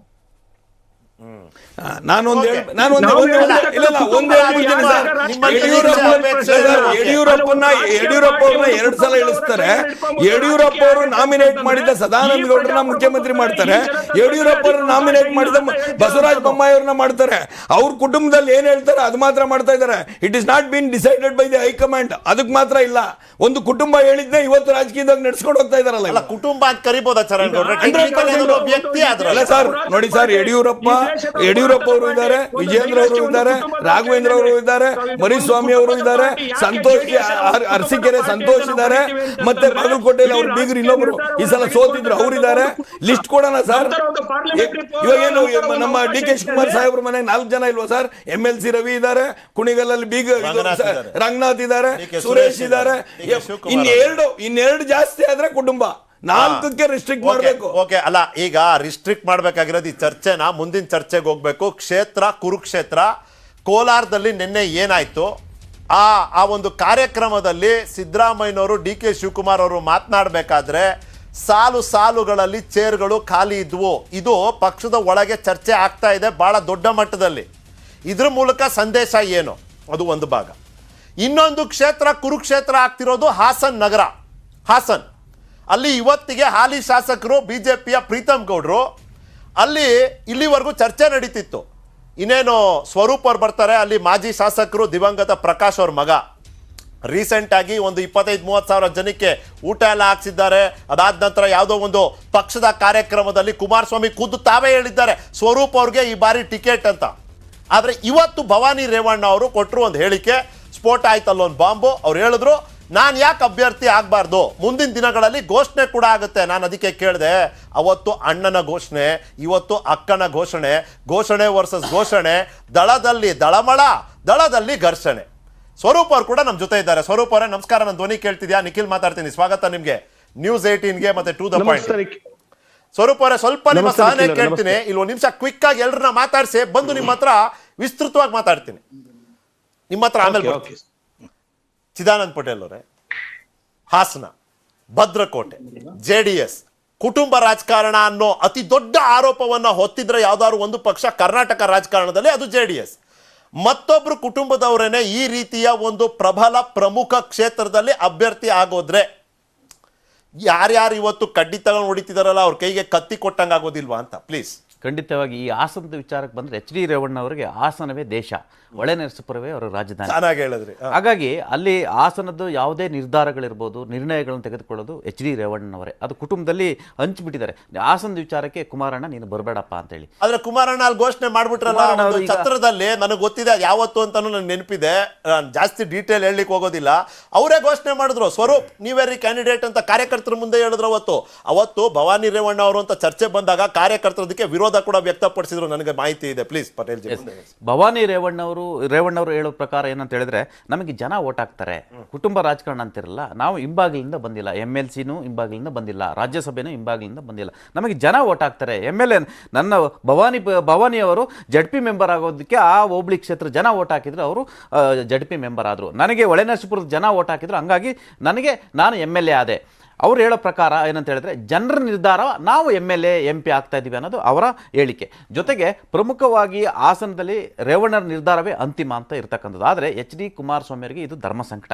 ಇದೆಯಲ್ಲ, ಸ್ವರೂಪ್ ಅವರು ಈಗ ಇವತ್ತು ಮೀಟಿಂಗ್ ಮಾಡಿರುವಂಥದ್ದು, ನನಗೆ ಟಿಕೆಟ್ ಕೊಡಿ ಅಂತಿದೆಯಲ್ಲ, ಇದು ಎಲ್ಲ ಒಂದು ಕಡೆ ಕುಟುಂಬ ರಾಜಕಾರಣದ ನಡುವೆ ಕುಟುಂಬದೊಳಗಡೆ ಒಂದು ಘರ್ಷಣೆಗೆ ಇವತ್ತು ಇದು ಒಂದು ವೇದಿಕೆ ಆಗುವ ಸಾಧ್ಯತೆ ಇದೆ. ಇವಾಗ ತಾನೇ ಹೇಳಿದ್ರು ರಾಜಕಾರಣದಲ್ಲಿ ಕುಟುಂಬ ಇರ್ಬೋದು, ಆದರೆ ಕುಟುಂಬದಲ್ಲಿ ರಾಜಕಾರಣ ಇರಲ್ಲ ಅಂತ. ಮುಂದಿನ ದಿನಗಳಲ್ಲಿ ಅದು ಆಗ್ಬಿಡುತ್ತಾ ಅಂತ, ಅದು ಆಗ್ಬಿಡುತ್ತಾ ಅಂತ ಕೇಳ್ತಿರೋದು ರಮೇಶ್ ಬಾಬು ಅವ್ರಿಗೆ JDS ವಿಷಯ ನಾವೇನು ಹೇಳ್ಬೇಕಾಗಿಲ್ಲ, ಅವರು ತಿಳ್ಕೊಂಡ್ ಬಂದವರು. ಸರ್ ಇಲ್ಲೊಂದು ಸ್ವಲ್ಪ ಕಾಸ್ಟ್ ಆಂಗಲ್ ಕೂಡ ಮಾತಾಡ್ಬೋಣ ಸರ್, ನಿಮಗೆ ಬಹಳ ತಿಳುವಳಿಕೆ ಇದೆ ಇದ್ರ ಬಗ್ಗೆ. ಅಲ್ಲೊಂದು ದಾಸ್ ಗೌಡ್ರಂತೆ, ಒಂದು ಮುಳುಗೌಡ್ರಂತೆ, ಇವ್ರು ಅದಂತೆ ಅವ್ರು ಇದಂತೆ, ಇವ್ರು ಸ್ಪರ್ಧೆ ಮಾಡಿದ್ರೆ ಅವ್ರು ಕನ್ಸಾಲಿಡೇಟ್ ಆಗ್ಬಿಡ್ತಾರಂತೆ, ಇವ್ರು ಮಾಡಲಿಲ್ಲ ಅಂದ್ರೆ ಸ್ಪ್ಲಿಟ್ ಆಗುತ್ತೆ ಅಂತ, ಈ ಥರ ಎಲ್ಲ ಚರ್ಚೆಗಳನ್ನ ಫ್ರಮ್ ದ ಗ್ರೌಂಡ್ ಕೇಳ್ತಾ ಇದ್ದೀನಿ ಸರ್. ನಿಮ್ಮ ಅನುಭವ ಕೇಳ್ತಿದ್ದೀನಿ ಪ್ಲೀಸ್. ಇಲ್ಲ, ನಾನು ಹಾಸನದ ಮಾತಾಡೋದಕ್ಕಿಂತ ಮುಂಚೆ ಒಂದು ಭಾಳ ಸ್ಪಷ್ಟವಾಗಿ ಹೇಳೋದಕ್ಕೆ ಇಷ್ಟಪಡ್ತೇನೆ. ಕುಟುಂಬ ರಾಜಕಾರಣದಿಂದ ಭಾರತೀಯ ಜನತಾ ಪಕ್ಷನೂ ಹೊರತಾಗಿಲ್ಲ. ಅಲ್ಲ, ಅದಕ್ಕೆ ಪ್ರೂವ್ ಆಗಿದೆ ಬಿಡಿ. Not in that concept. ನಾನು ಹೇಳ್ತಾ ಇರ್ತಕ್ಕಂಥದ್ದು, ಸಂಘ ಪರಿವಾರದ ಕೈಲಿರ್ತಕ್ಕಂಥ BJP ಹೆಂಗೆ ಅವ್ರ ಕುಟುಂಬ ರಾಜಕಾರಣದಿಂದ ಹೊರತಾಗ್ತಾರೆ? ಅವ್ರ ಕುಟುಂಬ ಅಂದ್ರೆ RSS ಅಂತಾರೆ. ನೀವು RSS ಅವರಾಗಲೇ ನಮ್ಮ ಮಹೇಶ್ ಅವ್ರು ಹೇಳಿದ್ರು BL ಸಂತೋಷಿಗೆ ಮ್ಯಾಂಡೇಟ್. ಯಾರು ಮ್ಯಾಂಡೇಟ್ ಕೊಟ್ಟರು, ಯಾವಾಗ ಕೊಟ್ಟರು ನನಗೆ ಗೊತ್ತಿಲ್ಲ. ಅಂದರೆ ಸಂಘ ಪರಿವಾರಕ್ಕೆ ಯಾವತ್ತು ಯಾರು ಮ್ಯಾಂಡೇಟ್ ಕೊಟ್ಟರು ನನಗೆ ಗೊತ್ತಿಲ್ಲ. ಸಂಘಟನೆ ಅಲ್ವಾ? They are not elected people. ಸಂಘಟನೆ ನಾಟ್ ಎಲೆಕ್ಟೆಡ್ ಪೀಪಲ್. ಹಾಗಾಗಿ ಆಯ್ತಾಯ್ತು, ನಿಮಿಷ, ನಿಮ್ದಲ್ಲ, ನನ್ನ ಅಭಿಪ್ರಾಯ ಇರ್ತಕ್ಕಂಥದ್ದು, ಭಾರತೀಯ ಜನತಾ ಪಕ್ಷದವರು ಯಾರ ಮೇಲೂ ಕುಟುಂಬ ರಾಜಕಾರಣದ ಆರೋಪ ಮಾಡೋ ಬದಲು ಬೇರೆ ಪಕ್ಷಕ್ಕೆ ಮುಂಚೆ ನಿಮ್ಮ ಅನಾರ್ಗನೈಸ್ಡ್ ಅಂದರೆ ಅನ್ಎಲೆಕ್ಟೆಡ್ ಬಾಡಿ ಇದೆಯಲ್ಲ, ಜನರಿಂದ ಆಯ್ಕೆ ಆಗದಲ್ಲಿರ್ತಕ್ಕಂಥ ಆ ಕುಟುಂಬದ ಬಗ್ಗೆ ಯೋಚನೆ ಮಾಡಿ ಆಮೇಲೆ ಬೇರೆ ಚರ್ಚೆ ಮಾಡಿ, ಪ್ರಶ್ನೆ ಹಾಕಿ ಇದನ್ನು ಹೇಳಿ. ಇನ್ನು ಹಾಸನಕ್ಕೆ ಬಂದಂತಂದರೆ ನಮ್ಮ ಸ್ವರೂಪ್ರವರು ಇದ್ದಾರೆ, ಪ್ರಕಾಶ್ ರವರಲ್ಲಿ 3 ಸಲ ಶಾಸಕರಾಗಿದ್ದಂಥವ್ರು, ಒಳ್ಳೆ ಇರ್ಬೋದು ಸೌಮ್ಯ ಸ್ವಭಾವದವರು, ಮತ್ತೆ ಅಲ್ಲಿ ಜನಪರವಾಗಿ ಕೆಲಸ ಮಾಡಿದಂಥವ್ರು. ಕಾಂಗ್ರೆಸ್ ಪಕ್ಷ ಅವ್ರ ವಿರುದ್ಧ ಸೋತಿದೆ, ಅದು ಈ ಚುನಾವಣೆಯಲ್ಲಿ ಆಗತಕ್ಕಂಥದ್ದು ವಿಚಾರಗಳು ಬೇರೆ. ಅಲ್ಲಿ ಒಳ್ಳೆ ಯಶಸ್ಸನ್ನು ಪಡೆದಂಥವ್ರು ಪ್ರಕಾಶ್ ಅವರು ಸ್ವಾಭಾವಿಕವಾಗಿ ಅಲ್ಲಿ ಸಬ್ ಕ್ಯಾಸ್ಟ್ ಏನಿದೆ, ಮುಳ್ಳು ಒಕ್ಕಲಿಗ, ದಾಸ್ ಒಕ್ಕಲಿಗ ಏನು ಈ ಥರ ಸಬ್ ಕ್ಯಾಸ್ಟ್ ಇದೆ, ಅದರಲ್ಲಿ ಒಂದು ಸೀಟನ್ನು ಯಾವಾಗಲೂ ಸಹ ದೇವೇಗೌಡರು ಆ ಕ್ಷೇತ್ರದಲ್ಲಿ ಈ ಪ್ರಕಾಶ್ ಅವರ ಸಮುದಾಯಕ್ಕೆ ಕೊಟ್ಕೊಂಬಂದಿರ್ತಕ್ಕಂಥದ್ದು ಸ್ವಾಭಾವಿಕ. ಆ ಹಿನ್ನೆಲೆಯಲ್ಲಿ ಕೇಳ್ತಿದ್ದಾರೆ. ಅಟ್ ದ ಸೇಮ್ ಟೈಮ್ ಅವ್ರದ್ದು ಆಂತರಿಕ ವಿಚಾರ, ಮೇಡಮ್ ಅವರು ಸಹ KR ನಗರದಲ್ಲಿ ಕ್ಯಾಂಡಿಡೇಟ್ ಆಗಬೇಕು ಅಂತೇಳಿ ಭವಾನಿ ಮೇಡಮ್ ಅವರು ಕಳೆದ ಸಾಲಿನ ಒಂದು ಪ್ರಯತ್ನವನ್ನು ಹಾಕಿದ್ರು. ಅಲ್ಲಿ ಅವ್ರಿಗೆ ಅವಕಾಶ ಆಗಲಿಲ್ಲ. ಮತ್ತು ಅವರು ಜಿಲ್ಲಾ ಪಂಚಾಯತ್ ಅಧ್ಯಕ್ಷ ಆಗಬೇಕು ಅಂತೇಳಿ ಪ್ರಯತ್ನ ಮಾಡಿದಾಗ ಅದಕ್ಕೂ ಸಹ ಬೇರೆ ಬೇರೆ ಕಾರಣದಲ್ಲಿ ಅವಕಾಶ ಆಗಿಲ್ಲ. ಅವೆಲ್ಲ ಕಾರಣಕ್ಕೆ ಅವರು ನಾನು ಅಲ್ಲಿ ಹಾಸನದಿಂದ ಸ್ಪರ್ಧೆ ಮಾಡ್ತೀನಿ ಅಂತೇಳಿ ನಿಲ್ವನ್ನು ತೊಗೊಂಡಿದ್ದಾರೆ. ಬಟ್ ನಾವು being A party, political party, Congress party ಈಗಾಗಲೇ ನಾವು ಒಂದು ದೊಡ್ಡ ಸಮಾವೇಶವನ್ನು ಸನ್ಮಾನ್ಯ DK ಶಿವಕುಮಾರ್, ಸಿದ್ದರಾಮಯ್ಯನವರು ಇವರೆಲ್ಲ ನಾಯಕತ್ವದಲ್ಲಿ ಹಾಸನದಲ್ಲಿ ಮಾಡಿದ್ದೇವೆ. ನಮಗೆ ವಿಶ್ವಾಸ ಇದೆ, ಆಲ್ಮೋಸ್ಟ್ ಅಲ್ಲಿ ಎಲ್ಲ ಕ್ಷೇತ್ರವನ್ನು ಈ ಸಲ ಗೆಲ್ತೀವಿ ಅನ್ನೋ ವಿಶ್ವಾಸ ಇದೆ. ವಿಶೇಷವಾಗಿ ಮೇಡಮ್ ಅವರ ಸ್ಪರ್ಧೆ ಕೂಡ ಇನ್ನೂ ಒಂದು ಹೇಳ್ತೀವಿ, ಭವಾನಿ ಅವರು ಕಳೆದ ಸಾರಿ ಚನ್ನರಾಯಪಟ್ಟಣ ನಿಲ್ಲಬೇಕು ಅಂತಲೂ ಪ್ರಯತ್ನ ಹಾಕಿದ್ರು. ಚನ್ನರಾಯಪಟ್ಟಣ, KR ನಗರದಲ್ಲಿ ಅವ್ರ ಪ್ರಯತ್ನ ಇತ್ತು. ಇವತ್ತು ಬೇರೆ ಬೇರೆ ಕಾರಣಕ್ಕೆ ಅಲ್ಲಿ ಬಿಟ್ಟು ಅವ್ರು ಹಾಸನದಲ್ಲಿ ಕೇಳ್ತಾ ಇದ್ದಾರೆ. ಪ್ರಕಾಶ್ ಅವರು ನಿಧನರಾಗಿದ್ದಾರೆ, ಅಲ್ಲಿ ಒಂದು ವ್ಯಾಕ್ಯೂಮ್ ಇದೆ. ಮತ್ತು ಇವತ್ತು ಅಲ್ಲಿ BJP ಸಿಟ್ಟಿಂಗ್ MLA ಇದ್ದಾರೆ. ಅಲ್ಲಿ ತ್ರಿಕೋನ ಸ್ಪರ್ಧೆ ಏರ್ಪಡುವಂಥ ಸಾಧ್ಯತೆಗಳಿದೆ. ಅಲ್ಲಿ JDS, ಕಾಂಗ್ರೆಸ್, BJP. ನಾನು ಚರಣ್ ಗೌಡ್ರು ಮತ್ತು ಸ್ವರೂಪ್ ಅವ್ರ ಹತ್ರ ಮಾತಾಡೋದಕ್ಕೂ ಮುಂಚೆ ಮಹೇಶ್ ಅವ್ರ ಮಾತನ್ನ ಕೇಳ್ಬಿಡ್ತೀನಿ. ಮಹೇಶ್ ಅವರೇ, ಜಿಲ್ಲಾ ಪಂಚಾಯತಿ ಪ್ರೆಸಿಡೆಂಟ್ ಇದ್ದವರು ಭವಾನಿ ಅವರು, ಈಗಲ್ಲ ವೈಸ್ ಪ್ರೆಸಿಡೆಂಟ್ ಇದ್ದವರು, ವೈಸ್ ಪ್ರೆಸಿಡೆಂಟ್ ಸ್ವರೂಪ್ ಅವರು ಇದ್ದಿದ್ದು, ಅಲ್ಲ ಚೇರ್ಮನ್ ಇದೆ, ಯಾವ್ದೋ ಕಮಿಟಿ ಚೇರ್ಮನ್, ಕಮಿಟಿ, ಸ್ಥಾಯಿ ಸಮಿತಿ, ಆರೋಗ್ಯ ಮತ್ತೆ ಇನ್ನೊಂದಕ್ಕೆ ಅವರು ಜಿಲ್ಲಾ ಪಂಚಾಯತ್. ಈಗ ಮಹೇಶ್ ಅವರೇ, ಅವರು ಕೂಡ ರಾಜಕೀಯದಲ್ಲಿ ಸಕ್ರಿಯರಾಗಿದ್ದಾರೆ. Similar to how BY Vijayendra ಅವರು ಇವತ್ತು ವೈಸ್ ಪ್ರೆಸಿಡೆಂಟ್ ಇದ್ದಾರೆ ಸ್ಟೇಟ್ ಅಲ್ಲಿ. ಅವರು ಕೆಲಸ ಮಾಡಬಾರ್ದು, ಅವ್ರು ಬೆಳಿಬಾರ್ದು ಅಂದ್ರೆ, ಅವ್ರು ಸ್ಪರ್ಧೆ ಮಾಡಬಾರ್ದು ಅಂದ್ರೆ, ಕುಟುಂಬ ರಾಜಕಾರಣ ಅನ್ನೋ ಈ ಬೇಡಿಗಳನ್ನ ಹಾಕಿ ಮಹೇಶ್ ಜಿ ಪ್ಲೀಸ್, ಮಹೇಶ್ ಜಿ ನಿಖಿಲ್, ಒಂದು ಮಾಕ್ರಿ ಆಫ್ ಡೆಮಾಕ್ರಸಿ ಆಗ್ಬಾರ್ದು. ಹೆಂಗೆ ನೋಡಿ, ಬಹಳ ಹೇಗೆ ಅಂತ ಹೇಳ್ತೀನಿ ಕೇಳಿ. ನೋಡಿ, ಒಂದು ಪೊಲಿಟಿಕಲ್ ಪಾರ್ಟಿ ಎಷ್ಟು ಒಳಗಡೆ ಅಭದ್ರತೆಯಿಂದ ಕಾಡ್ತಾ ಇದೆ ಅಂದ್ರೆ, ರಾಜಕೀಯ ಸತ್ತೆಯನ್ನ ಒಬ್ಬ ಕಾರ್ಯಕರ್ತನಿಗೆ ಟ್ರಾನ್ಸ್ಫರ್ ಮಾಡಕ್ ರೆಡಿ ಆಗಿಲ್ಲ ಅಂತಂದ್ರೆ ಆ ಪಕ್ಷದ ಒಂದು ಪರಿಸ್ಥಿತಿ ಅರ್ಥ ಮಾಡ್ಕೊಳ್ಳಿ. ಅವ್ರು ಒಂದ್ ಕಡೆ ಹೇಳಿಕೆ ಕೊಟ್ಟಿದ್ದಾರೆ, ನಮ್ಗೆ ಬೇರೆಯವ್ರ ಮೇಲೆ ನಂಬಿಕೆ ಇಲ್ಲ ಅಂತ. ಹಿಂದೊಮ್ಮೆ ಕುಮಾರಸ್ವಾಮಿ ಅವರು ಹೇಳಿರುವಂತದ್ದು ಹೇಳಿಕೆ ನಾನು ಓದಿದ್ದೀನಿ ಪೇಪರ್ ಮೇಲೆ. ನಮ್ಗೆ ಬೇರೆ ವ್ಯಕ್ತಿಗಳ ಬಗ್ಗೆ ನಂಬಿಕೆ ಇಲ್ಲ, ನಮ್ಮ ಪಕ್ಷದಲ್ಲಿ ನಮ್ಮ ಕುಟುಂಬದವರೇ ಇರಬೇಕು ಅಂತೇಳಿ ಭಾವಿಸಿರ್ತಕ್ಕಂಥದ್ದು. ಸಾರ್ವಜನಿಕ ಬದುಕು ಡೆಮಾಕ್ರಸಿಯನ್ನ ಒಂದು ಸೀಮಿತಗೊಳಿಸಿ ಕುಟುಂಬದೊಳಗಡೆ ನಡೀರ್ತಕ್ಕಂಥ ಯಾದವಿ ಕಲಹಕ್ಕೆ ಒಂದು ಪರಿಹಾರ ಹುಡುಕ್ತಕ್ಕಂಥದ್ದು ಚುನಾವಣಾ ರಾಜಕಾರಣ ಆಗತ್ತೆ ಅಂತಂತಂದ್ರೆ, ಕರ್ನಾಟಕ ಬಹಳ ಪ್ರಬುದ್ಧರಿದ್ದೇವೆ. ಮೌಲ್ಯಾಧಾರಿತ ರಾಜಕಾರಣಕ್ಕೆ ಒತ್ತಾಸೆ ಕೊಟ್ಟಿರ್ತಕ್ಕಂಥದ್ದು ಅನೇಕ ನಿರ್ದೇಶನಗಳು ಈ ರಾಜ್ಯದಲ್ಲಿ ನಡೆದು ಹೋಗಿದ್ದಾವೆ. ಬಹಳ ನನಗೆ ಆಶ್ಚರ್ಯ ಆಗ್ತಾ ಇರ್ತಕ್ಕಂಥದ್ದು, ನಾವು ಮಾಧ್ಯಮ ಅಥವಾ ಯಾರು ಕೂಡ ಈ ಹಂತದ ಯೋಚನೆನೇ ಮಾಡ್ತಾ ಇಲ್ಲ ಅನ್ನೋದು ಕೂಡ ನನಗೆ ಬೇಸರ ಆಗ್ತಾ ಇದೆ ನನಗೆ. ಅಂದ್ರೆ ಒಂದು ಡೆಮಾಕ್ರಸಿಯನ್ನು ಇಷ್ಟೊಂದು ಅಣುಕು ಮಾಡ್ಬೋದಾ ಅಂತ ಅನಿವಾರ್ಯನ ಈ ರಾಜ್ಯಕ್ಕೆ? ಒಂದು ಕುಟುಂಬದವರು ರಾಜಕಾರಣದಲ್ಲಿ ನೀವು ಮಾಧ್ಯಮ ಅಂತ ಕೋಟ್ ಮಾಡಿದ್ದೀರಿ, so I represent that fraternity. ಹಾಗಾಗಿ ಉತ್ತರ ಕೊಡ್ತೀನಿ. Is it not democratic for a Bhavani to decide if she wants to contest an election? ಪ್ರಜಾಪ್ರಭುತ್ವದ ಆಕಾಂಕ್ಷೆ, ಆಶ್ವಾಸನೆ ಅವ್ರಿಗೂ ಇಲ್ವಾ? ಆ ಅಧಿಕಾರ ಅವರು ಕೊಡ್ಲಿಲ್ವಾ? Why can't she contest just because she is Revanna's wife? ಅವರಿಂದ ಅವರು ವಂಚಿತರಾಗಬೇಕಾ? ಅಲ್ಲ, ನಾನ್ ಯಾಕೆ ಮಾಧ್ಯಮನು ಕೋಟ್ ಮಾಡ್ತು ಅಂತಂದ್ರೆ, ಒಂದು ಎಥಿಕ್ಸ್ ಮತ್ತೆ ಒಂದು ಮೊರಾಲಿಟಿ ಮತ್ತೆ ಒಂದು ಬೇಕಾಗಿರ್ತಕ್ಕಂಥ ಅಕೌಂಟಬಿಲಿಟಿನ ನಾವು ಪ್ರಶ್ನೆನೆ ಮಾಡೋದಿಲ್ಲ. ಎಲ್ಲವೂ ಟೇಕನ್ ಇನ್ ಟು ಗ್ರಾಂಟೆಡ್. ಚುನಾವಣಾ ರಾಜಕೀಯದಲ್ಲಿ ಏನ್ ಬೇಕಾದ್ರೆ ಆಗ್ಬಿಡತ್ತೆ ಅಂತಾದ್ರೆ, ಆದರೆ ಈ ನಮ್ಮ ಕಾಂಟ್ರಪ್ರನಿ ಪಾಲಿಟಿಕ್ಸ್ ಇಷ್ಟೊಂದು ಡಿವಿಯೇಟ್ ಆಗೋಕ್ ಅವಕಾಶಗಳಿಲ್ಲ. ಹಿಂದೆಲ್ಲ ಆಗಿರ್ಬೋದು, ಅದು ಒಂದ್ ಕಾಲ ಇತ್ತು ಇಂದಿರಾ ಅಂದ್ರೆ ಇಂಡಿಯಾ ಅಂತ. ಅಷ್ಟು ಸುಲಭ ಇಲ್ಲ ಇವತ್ತಿನ ವೈಬ್ರೆಂಟ್ ಇದೆ ಡೆಮಾಕ್ರಸಿ. ಓಕೆ, ಇವತ್ತು ಪ್ರಶ್ನೆ ಮಾಡ್ತಕ್ಕಂಥದ್ದು ಅವಕಾಶ ಇದೆ, ವೈಬ್ರೆಂಟ್ ಇದೆ ಡೆಮಾಕ್ರಸಿ ಇವತ್ತು. ಆಯ್ತು ನೀವು ಹೇಳಿದ್ದೀರಿ. ಈಗ ಇದು JDS ಸಂಬಂಧಪಟ್ಟಂತ ವಿಷಯ. ನನಗೆ ಕೆಲವೇ ನಿಮಿಷಗಳಿರೋದ್ರಿಂದ ಮುಂದಿನ ಕೆಲವೇ ನಿಮಿಷಗಳನ್ನ ನಾನು ಬರೀ JDS ಅವ್ರನ್ನ ಮಾತಾಡ್ತೀನಿ, ಸಹಕರಿಸಬೇಕು. ಒಂದ್ ನಿಮಿಷ ನಿಖಿಲ್, ಮುಗಿಸ್ಬಿಡಿ. ಆಯ್ತು, ಮುರ್ಮುವ್ರನ್ನ ಯಾಕೆ ಈ ರಾಷ್ಟ್ರಪತಿಯಾಗಿ ಆ ವರ್ಗದವರು ಬರ್ಬೇಕು? ನಾವು ಅಲ್ಲಿಗ ಒಂದು ತಗ್ಲಾಕೊಂಡಿರೋ ಅಂತದ್ದು ಆಗಬಾರ್ದು. ಬಹಳ ಟ್ರಾನ್ಸ್ಫಾರ್ಮೇಶನ್ ಆಗ್ಬೇಕು. Okay, done.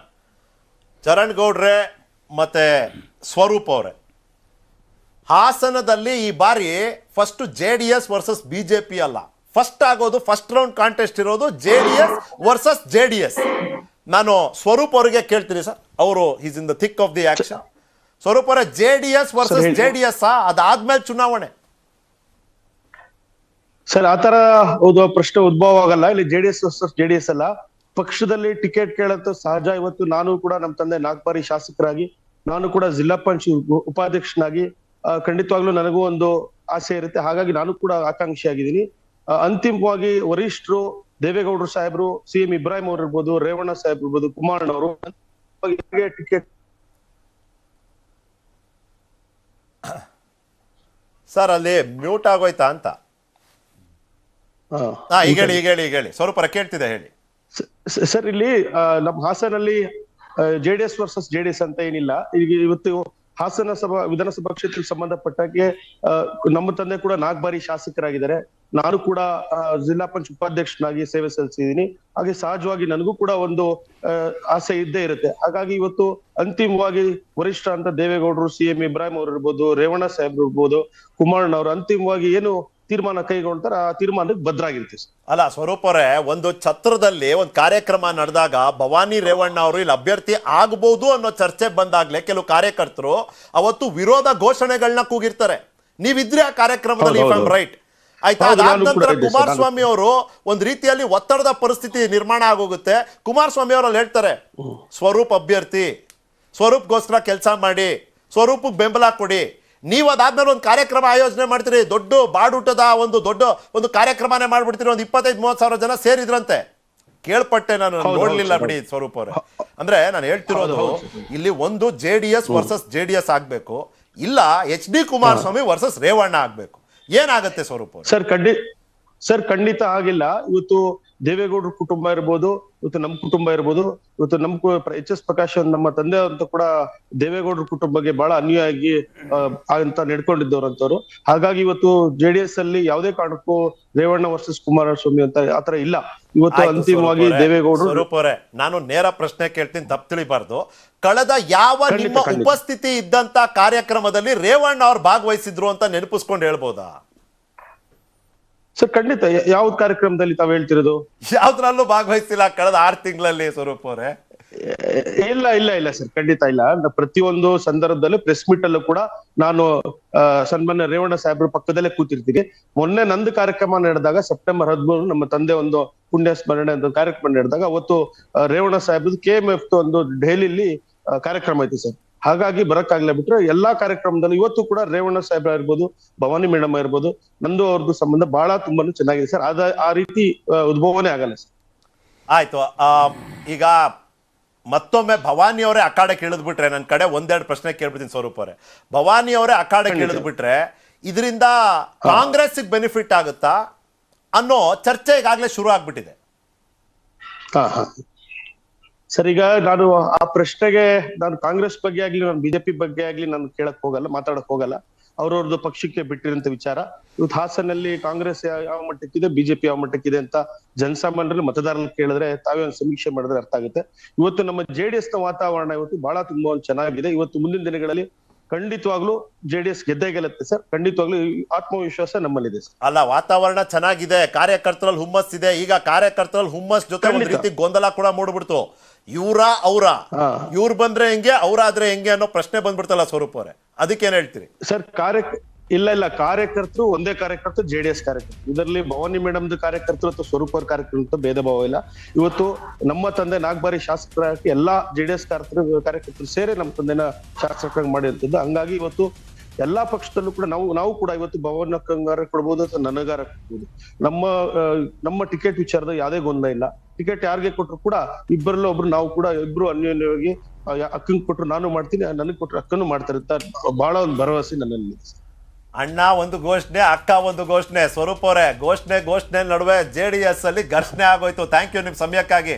All the best, ಒಳ್ಳೇದಾಗ್ಲಿ. ಮಹೇಶ್ ಜಿ ಧನ್ಯವಾದ ನಿಮ್ಮ ಸಮಯಕ್ಕೆ. ನನ್ನೆಲ್ಲ ಅತಿಥಿಗಳಿಗೆ ಧನ್ಯವಾದ. Thank you Chidanand Patel, thank you Ramesh Babu ಅವರೇ, ಥ್ಯಾಂಕ್ ಯು ಚರಣ್ ಗೌಡ್ರೆ. ಇದಾಗಿತ್ತು ಇವತ್ತಿನ ಚರ್ಚೆಯ ವಿಷಯ.